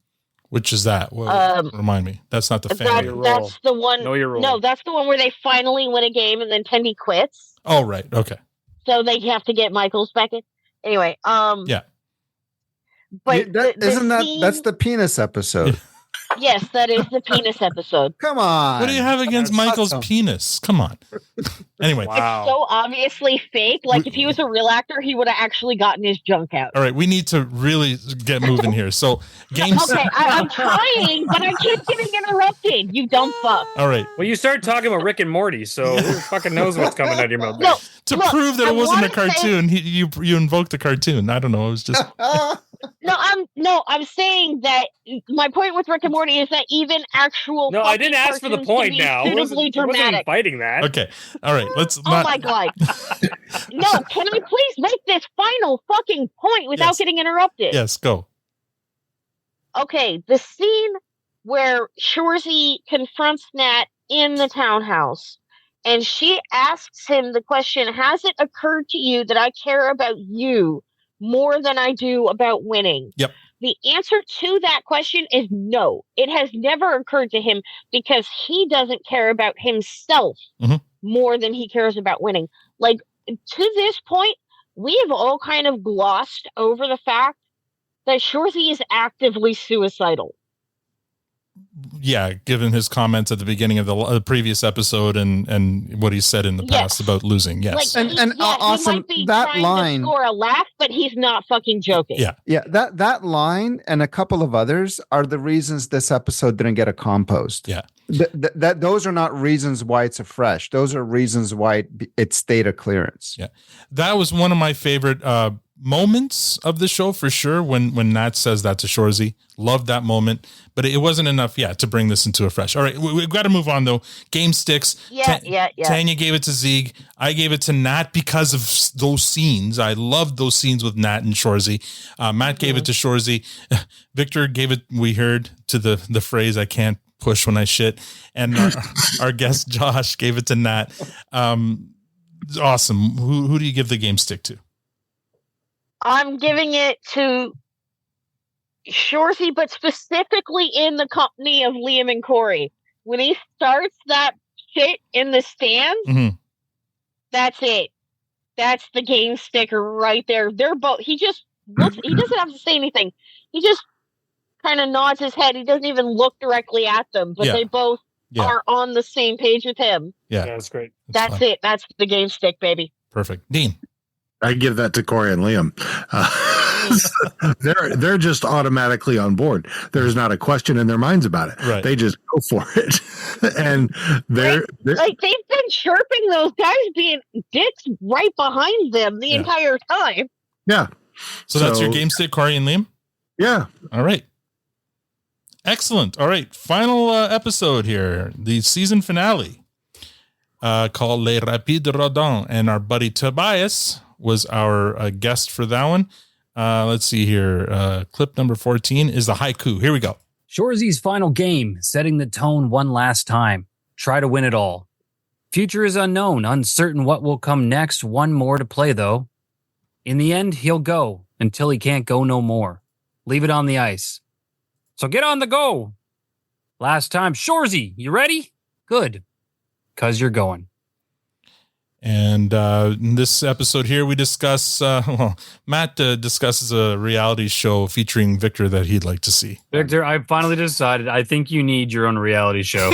Like it's like the Truman Show, but it's the Victor show. And we just follow you around, and it would be the most amazing hot mess. I feel like it would be a cross between Truman Show and Mr. Bean. It would be gold, whatever it is, and people would be like, "Why are we still watching this?" And they can't look away. It would be an award winner for sure. Moving on, I stand by that. I've got a couple other clips here. For example, this one here where Matt talks about a night where the munchies got to him. So, if you're ever in this situation where you have the munchies and you're hungry and you don't have snack food, you get into degen mode. So my degen mode quickly became simply a bowl of rice for my step one, which did satisfy my need. Then I took, those Ritz crackers, the sandwich ones that have the fake cheese and peanut butter in the middle. Those are I good. put those on a plate, and then I grated cheese on top because I thought that would enhance the experiment. And then I ate that, but that still didn't do it. So then I topped it off with a bowl of just corn and peas and butter and Jesus. Literally, I'm like, I was so hungry and ridiculous, but I'm like, I needed. I didn't have anything to eat. That's bad planning. I feel like you put the cart before the horse. Isn't there like DoorDash in Canada? There is, but I'm super cheap too, and I couldn't wait that long. It's like. No, I just wanted. So I literally opened my freezer and I'm like, what do I have? So enhanced mixed crackers was better than waiting. That's amazing. I would have finished with the crackers. I think that was your mistake. Yeah, well, I did. I think that's why I did put enough cheese on them, so I was not satisfied with the outcome. I think Stoned Matt is a reality show we all want to watch. where you're confusing the sun and the moon. Yeah. Anyway, that was Drunk Matt. the name of this clip: Epic Munchies Meltdown, from rice to ridiculous. I'm not making this shit up. This is actually what came up. Holy hell. Oh man. And then after his one last clip before we actually get back to the episode. Not me again, is it? Well, it's me commenting on your munchies ordeal, which it's just a quick one here. Your local pot store needs to sell like a marijuana survival kit where that comes with munchies and stuff. I feel like that could There's be like a market for that. That could be their version of a combo. At McDonald's you get fries, a burger, and a pop. At the pot shop you should get pot, chips, and would you half like a ham? I don't know. Roasted chicken with that, like some turkey. Yeah. It should be a surprise bag too. That'd be better. You don't even know what you're getting until they give it to you in like a brown paper lunch bag. Yeah, you get it in like a brown paper lunch bag. So the name of this clip is Marijuana Survival Kit. But what's funnier is when AI picks the clips, it actually gives me a note as to why it picked the clip. And the reasoning for this is hilarious. This clip is attention grabbing and humorous, offering a unique business idea that would resonate with many listeners. It is provocative. Stop flipping bikes. Now you've got your next side project. Oh man. Just anyway, we're going to be AI more and more. We're going to be ruled by AI in the future. Anyway, let's get back to the episode here. Matt gives his review of the episode in this final clip. My God, this is some of the best TV I've seen in a long time, in my opinion. Mm-hmm. Very little was said except for the between periods, but the way they shot it, cut it, the music, the intensity build across those things. I like your description of the rhythm and the beat because it was so spot on, especially that third period. But like, it just got me. And I've always talked about not being a sports fan. I don't know if you guys knew this, but I like sports stories, Yes. right? So that back half of this episode is exactly why I love sports movies and stuff like that, is the way they did this. That speech alone, it takes me back to like, Coach Carter and Samuel L. Jackson doing his speech, or Billy Bob Thornton doing the perfect speech in Friday Night Lights, right? Or even Emilio Estevez in D2 with his whole Ducks Fly Together speech, right? Like those, Probably more like right? that one. Right? I'm just saying, like they all have their own moments in their different spaces, and I thought the way he approached everyone was brilliant. You know, Matt, for a non-sports fan, you know a lot about sports movies. I do. There's some of my favorites. Did you see the Don Cherry movie, Matt, by the way? I actually haven't yet. It's been one of those ones I need to watch. I just haven't, which is a shame. It's available on Amazon. I know there's a guy that we know who's on in the movie, so I don't know. It's a great movie. You should watch it. Yeah, it's good. Matt, I will send you the file. No, it's available on Amazon. Awesome's your pusher. She's got the file. All right, this episode here was a unicorn. No surprise there. Fresh from everyone, including Tobias. Awesome, you're up. Do I have to ask? Obviously, it's a fresh. Yes, it's a fresh. Look, Jared knows how to craft a story that is so satisfying, yet still leaves you craving more. Mm-hmm. This ending made me feel good. Of fucking course, it's sad because Waffles lost a huge part of his life and his identity, but there's also hope, right? Because now he has so many possible futures where he had never even considered having any kind of a future. The look on his face when Laura asked him if he could be happy, like if it was even possible for him to be happy without hockey, says it all, right? He's absolutely crestfallen. Mm-hmm. He had been avoiding thinking about the reality of not being a hockey player anymore because it is so central to his identity. He literally can't conceptualize life as anything other than a hockey player.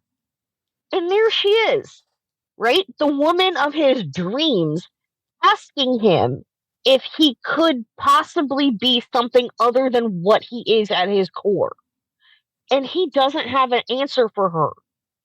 And then the entire montage of him walking around in between this interview and to the arena when he gets to the locker room, he's completely dissociated from himself. Mm-hmm. He's fucking checked out because he cannot confront the imminent future. Yeah, that slow push in on him in the locker room when they're doing the roll call before the game was really powerful, really well done. And yeah, you can see and it's a total callback to his, D&M sesh with Laura on the steps of the Colson. It's the last place I can really be me. Mm-hmm. And that's being taken away from him. Yeah. Yeah. Yep. Dean. I give it a fresh. It was the topper. You know, it's exactly what you needed for the end of the season. It was super heartfelt, but not leaving out any of the humor. The little part between Joy Jordan and Shoresy. Yeah, I love that. Oh yeah. After the interview, Jory's like, "Listen, I really want to thank you because and so which kind of took Shoresy aback there, realizing, what this all means. Yeah. Aside from just him, and the way he walked away, but then started running when he got far enough where he is really fun. But he doesn't just burst into a sprint. He does that goofy ass white people in a crosswalk run. Yeah. Game stick. Victor gave it to the fucking butter fountain at the lobster feast. Yes, Dean. That is exactly the reaction you should be giving this one. Tanya gave it to Nat. I gave it to Shoresy. Matt gave it to Shoresy. Tobias gave it to Shoresy. I mean, this is all about Shoresy and grappling with his life after hockey. Dean, who do you give this to? Yeah, I can't not give it to Shoresy. Mm-hmm. He's at the beginning and the end, he's the heart. Yeah. And it's where he's the central figure, that everybody rotates around. And I think he's really having an existential moment right now. And it's going to be interesting to see where it goes. And I love the way Jared's doing it. Yep. Yeah. Well put. Awesome. Same. It's sure. Mm-hmm. It's Cat. you know, he not only is he the central figure in this episode, or even, but like in the whole show, right? Everything has revolved around his journey through hockey and his journey to find who he is as a hockey player. And now part 2 is going to focus on his journey to find who he is as not a hockey player. Yeah. You know, I can't wait to see where it goes.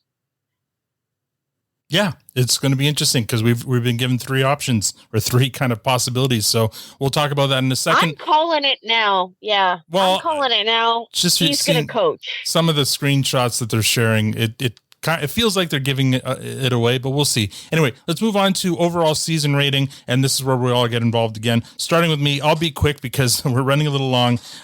This is a fresh season. I mean, overall, it has the best episode of the series. Like of all 3 seasons, in my opinion, but also the worst episode of all 3 series, in my opinion. But overall and on average, it was definitely a fresh. Tanya, what did you think of this season? I agree. Overall, it was a fresh. There were some weak moments that I didn't love, but there was nothing that was bad or nothing that was compost. So yeah, for sure, I think fresh. Matt? Yeah, it's really easy fresh on this one. I agree. There was a couple moments here and there, a couple misses, and I'm sure it'll get into more. But I'll get the one miss to me was the lack of the family. I wanted to see more of them, and maybe there were some reasons, but that felt really. Like even when they included them for that one shot, it's almost like why even bother? At that point? Yeah. So that was a little disappointing. But aside from that, I mean, I loved it. And I think one of my things I like the most, and awesome, you made it very clear, and I totally agree. It's not one versus the other, but with the Skeen brothers taking over direction this season, it really brought a different tone and a flavor to the show, which I really enjoyed. I thought it gave this season a fresh view on it all. So really applaud that work. Obviously, Miss Tierney, and then of course Remy Nadeau, and all those. Right. But I'm sure there's reasons behind the scenes for all that. But it's a fresh season. It was great. Victor. Yeah. So it's a fresh. The math, simple math. But more than that, I think that when you look at the things that were missing, obviously Remy and Benny, thank you. The Polichetti brothers. I was going to say the same thing. We saw them. And we only got Mercedes. Yeah, we got Mercedes. But there was a whole storyline that was dropped. Like the whole limo, and maybe it'll come back in the next season. I don't know. It's gone. Yeah, so there's, with all those misses, plus probably the worst episode of the series in this season. I think that all of that, overall, it's easily the best season because it had the most, the realest storyline to it. The stakes were highest in this season than the previous 2, and it had probably 2 of the best episodes from the entire series, right? So with I guess it was 3 and 6. Yeah. So it's 4 and 6. Oh, sorry, 4 and 6. Yeah. You confused me with your penis episode. Anyway. So it's easily the freshest season so far, and I can't wait for the next one. All right, awesome. Okay, Matt, I agree with you. I wish we had gotten more of the family. I think a lot of that is down to the fact that they love to keep these episodes tight, and there was a lot of criticism right after series 2 about how they had wasted time focusing on Waffle's family so much, and especially because you guys all clearanced episode 4 of series 1 because of the family reunion scene. So I think they've gotten the message that we don't want to see his family. We just want better writing. Further from the case, right? That is that's the genesis. That's where he comes from. Yeah. That's where he's grounded in. We need to see that to see how far he's come and to plot his trajectory in the future.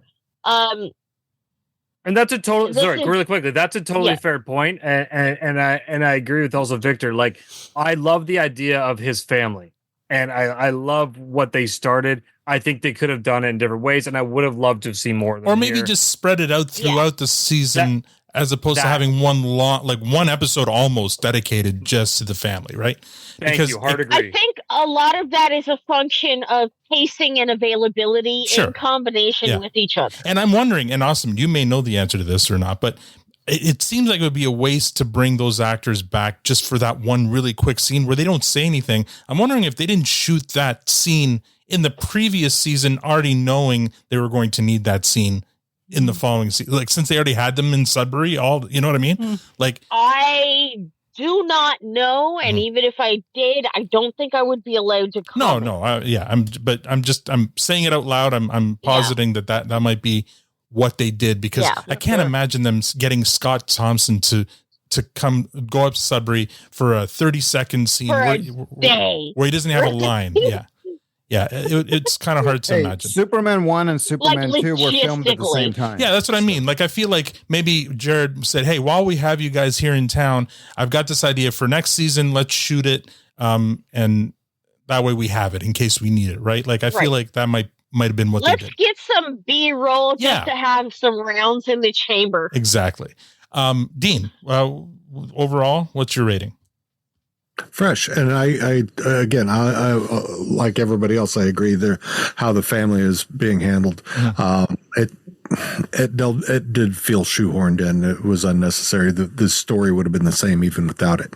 I was happy to see them. Disagree on. No, don't get me wrong. I was happy that the story wouldn't be the same, because the whole object was Nat told him, talk to your family. I know how close you are to them. This is a big decision. Go talk to them about it. So he talks to them, and then he makes his decision. That's when he puts his head down. That is when he's made his decision. Yeah. It's too bad we did not have that scene. You would not have that established. Yeah.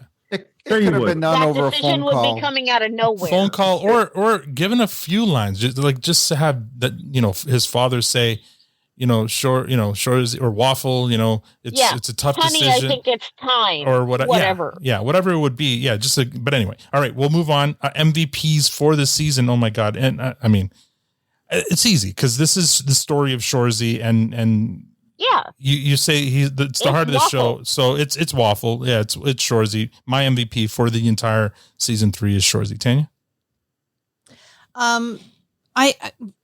This one's actually hard. There were so many strong acting and storylines in this season for sure. I voted all over the place for Sanguinet and Shoresy, Dolo, Zig, Nat. Yeah. Like, there were so many great storylines, but at the end of it all, it is Shoresy's story, and he has the biggest story arc. So of course it goes to him. Yeah. Matt? Yeah. I can't not give the main to our man Shoresy there. This was such a strong season for him. He got to flex a lot of muscles. I don't think, Awesome, you called that out, that he hasn't stretched in a while. And it really paid off because it was a lot of fun. I do again want to recall back my honorable mentions are the Skeen brothers. And the direction of the season, I really enjoyed. So was it Sean Skeen on episodes 1, 2, and 3, and Dan Skeen on episodes 4, 5, and 6? We're at the helm. I think it might have been the other way around, but something of that nature. But these two, but no, it was very clearly 3 and 3. Like, one brother did the first 3, and the other brother did the second 3. Yeah, they definitely brought a fresh flavor to this that I really enjoyed, and I want to give a shout out to them. Yeah, I mean, I'll shout out my honorable mentions this season too, where Zeke, I thought, was one of her stronger seasons, and Sanguinet, I think, was a pretty good story arc this season. Victor, what about you? I guess, you can't really give it to anybody except Shoresy, right? I mean, all of us have given it to. We were all over the place. I'd like to give it to the Butter Fountain, but it only made one appearance, but it was very, very impactful for you. And such a twat, Victor. Yeah. And I'd like to give it. In that case, you got to give it to Gord. Yeah, because if it's his fucking banquet table, isn't it? Yeah, if he hadn't have brought the crab and lobster, the butter fountain would not be there. I agree with you. I mean, and I also agree with Tanya that maybe we have to give it to the truck because that was one of the funniest cold opens so far. Yeah. Short box, whatever. Okay, but you're giving it to Shoresy, right? I have to give it to Shoresy because at the end of the day, he's the glue on here. Yeah. Glue on. Yeah. Awesome. So my honorable mentions. Zeeg has a great fucking arc. Like her fucking face when Shoresy calls her a legit hottie. Yeah. Like, oh my god! Like she's finally realized that for as much shit as Waffle gives her, it is coming from a place of love and respect. He talks to her the exact same way he talks to Free and Carrie. That bitch is his sister. And she finally realizes it. Because he's like, yeah, duh, you're hot. Like, you can do anything you want. And then he has It's gorgeous. Mwah. And then, okay, this is going to sound... Because I don't actually enjoy his character. But Frankie is my other runner-up because his arc, his Twitter feed is. I give his Twitter feed a runner-up. Fuck his Twitter feed. No, his arc over 2 and 3 is so interesting, right? Like he's got all these bitches who are interested in him for God knows whatever fucking reason. That reminds me, that is the other reason why episode 5 was almost a compost. We were so sick and over that storyline. Yeah. Oh, right. It's been completely blocked it out of my memory. That's played out. Yeah, I knew there was another reason we didn't like it. That was it. Okay, but like, Thank you for reminding us, Austin. The juxtaposition of the series 2 and series 3 Evuzo segments is really interesting because in series 2 we're kind of led to believe that these women are just shitting on him for his diet and whatever, but that turns out not to be the case, right? Like, so in 3 Frankie is absent. He's not skating, he's not hitting, he's not scoring, he's not fighting. He's fucking floating. Yeah. Throughout the championship, right? And obviously throughout the playoffs too, because they didn't fucking win. So he is embodying the rest of the team as they were in series 1, right? Versus Shoresy, who is putting in the work, who is putting in the effort. He shows up. And in series 2, right, Sanger makes the threat to Fish that if you don't score, you're cut. And we find out it's not a threat. He was perfectly willing to cut him. Yeah. Because he's not showing up, he's not scoring, he's not doing the work. And okay, granted that Shoresy isn't scoring either, but he is finding other ways to contribute, and that is repeatedly pointed out. But Frankie isn't doing that. Mm-hmm. Sure, it's fine. Nothing that you've said in your function junction thesis has made that scene any more watchable. Yeah, it's just I'm saying we're just over the storyline. That this consistent demonstration that Frankie doesn't care about anyone but himself is the exact opposite of the ideal hockey player that Nat and Shoresy are trying to like hold up through their actions, right? It's the opposite of their organization's core philosophy: by the community, for the community. Yeah, awesome. Shoresy's a hockey player, so despite not wanting to, he spends his time and effort to give back to the community. Okay. Frankie is nowhere to be found for any of that. I agree with everything you're saying. Don't disagree. It still doesn't change the fact we're getting tired of the Frankie storyline. Sorry, but I need to get this moving. Did you give the MVP? You said it was Shoresy, right? Yeah, it's Shore. Okay. Obviously, it's Shore. Yeah. Dean.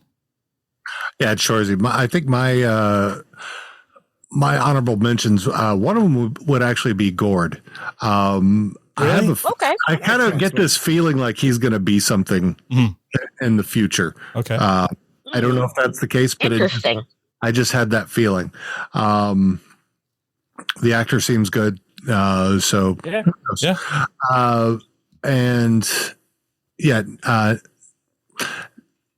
Nat and Zieg really,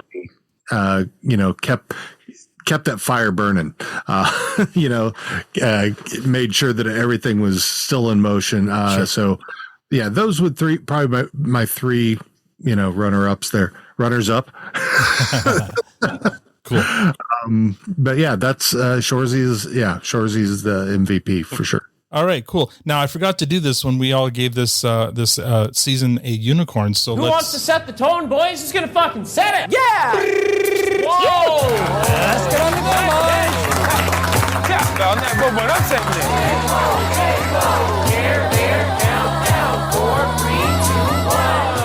This team will never lose again. And season 3 is officially a unicorn. Now, I'm going to skip the See the Future. We'll talk about what we want to see in the future, Letterkenny, maybe next week at the Ag Hall when we have all our listeners together and we can have that conversation. Tan? All right. I got notes. Just because it's like 11:30 and some people on the live stream are like needing to go to bed. But I do want to play this because we did get a questionable call for tonight's episode, and guess who? Hey guys, your buddy Jeff from. Oh wait, I got to play the thing first. Here we go.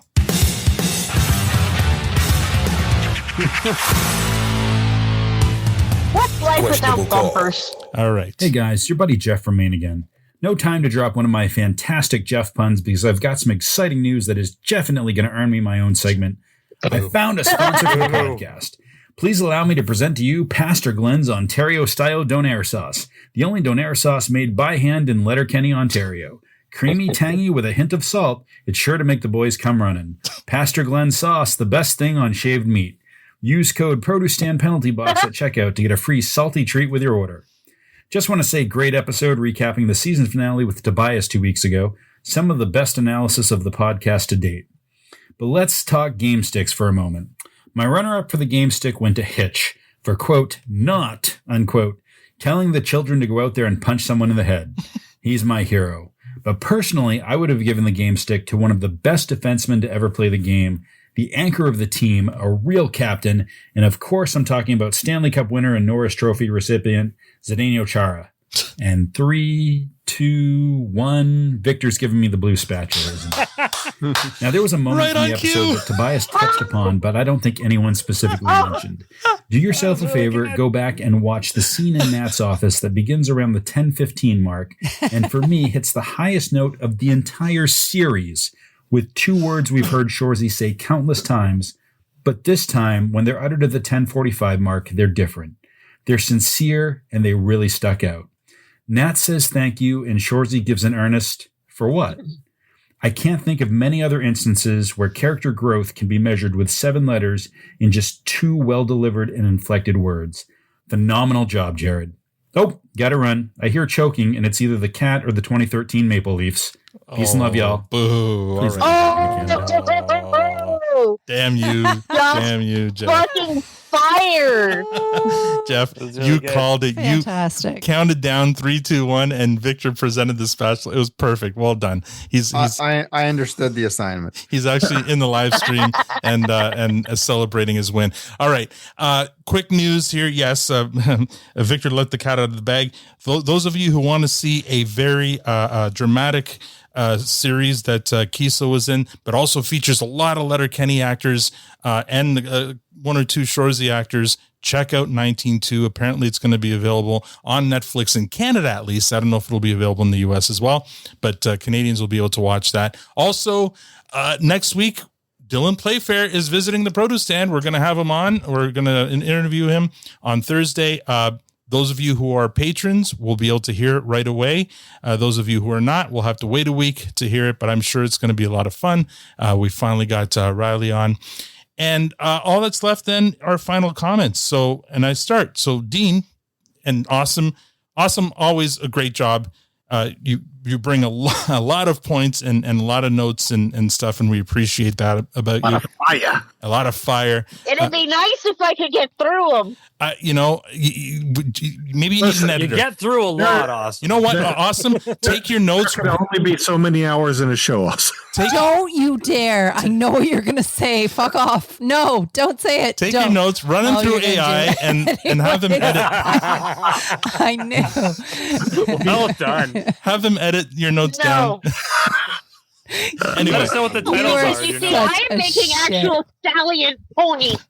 I'm feeling. I want to hear stabbing. titles for every point that Awesome makes. I want to hear the AI title for it. Right? Anyway, Dean, is she gonna break AI somehow? I'm being sincere when I say this. I love having you back, hearing your voice again. You know, I know that you're not podcasting right now, and that's cool. Like everyone needs to take a break. Hopefully hopefully you come back, because I'll listen to anything you do, bud. So thank you for coming back, and hopefully you'll come back for the next season recap of whatever it is. It'll probably be Shoresy season 4 or Shoresy 4Z, I think they're calling it. So thanks. Yeah, thanks, bud, and you did a great job tonight. Shoresy, like Beetlejuice. Yeah. 10. Right.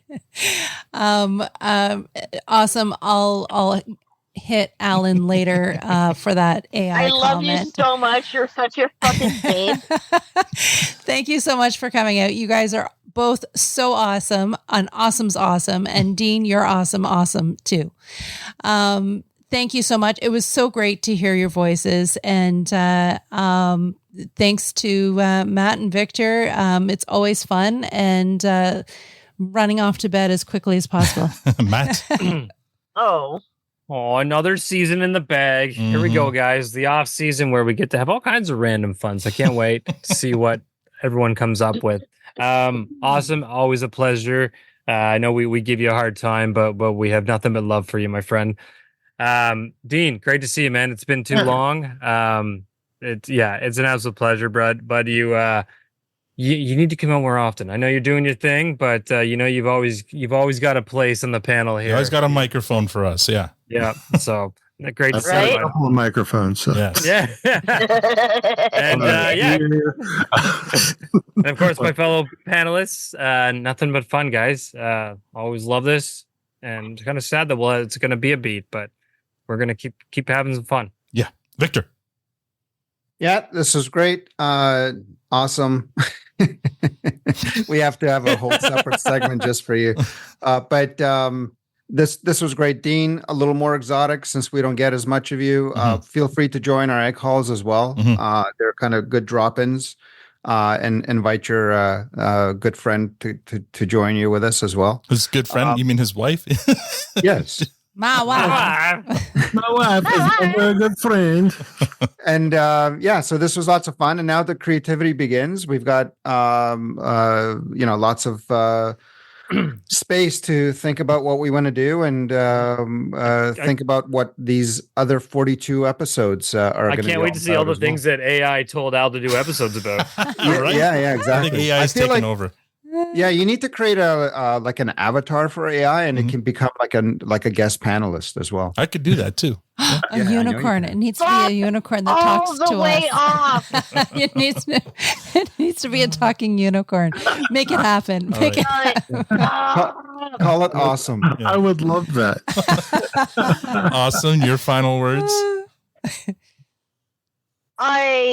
As always, I love being here with you guys. I love getting to talk about all of this shit. I love that there are other people who are, in fact, as insane about these shows as I am.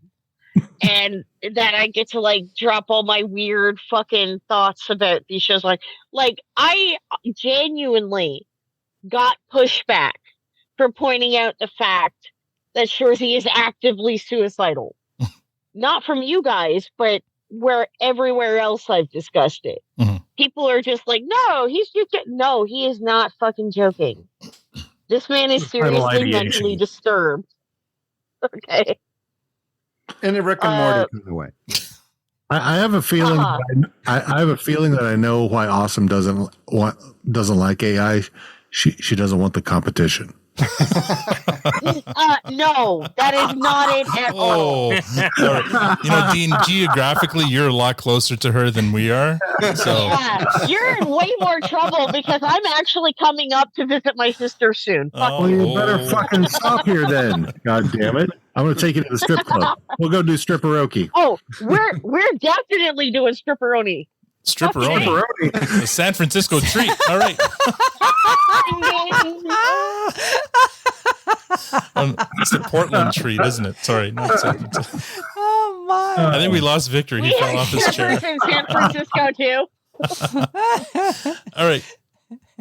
Pepperoni. Dean, final words to you. It's been a blast. I haven't been on any other podcast. I think since last being on yours.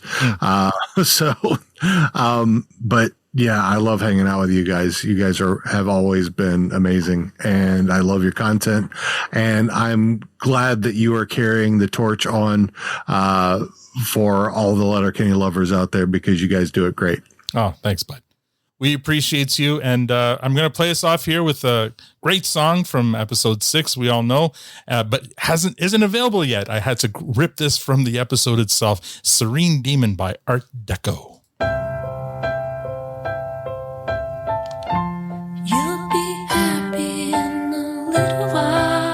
And that's all we have for this episode. Next week, it's Egg Haul time, where we gather with our listeners. There will be trivia, prizes, and much more. Please note, instead of our usual Thursday night, we will record Friday night to accommodate our listeners from across the pond. If you'd like to support the podcast, please tell a friend. Also, follow us on most social media outlets at Produce Pod. Thank you for joining us. Now we're going to hang out at the after party. On behalf of Dean, Awesome, Tanya, Matt, Victor, and myself, thank you for listening, and have a great week.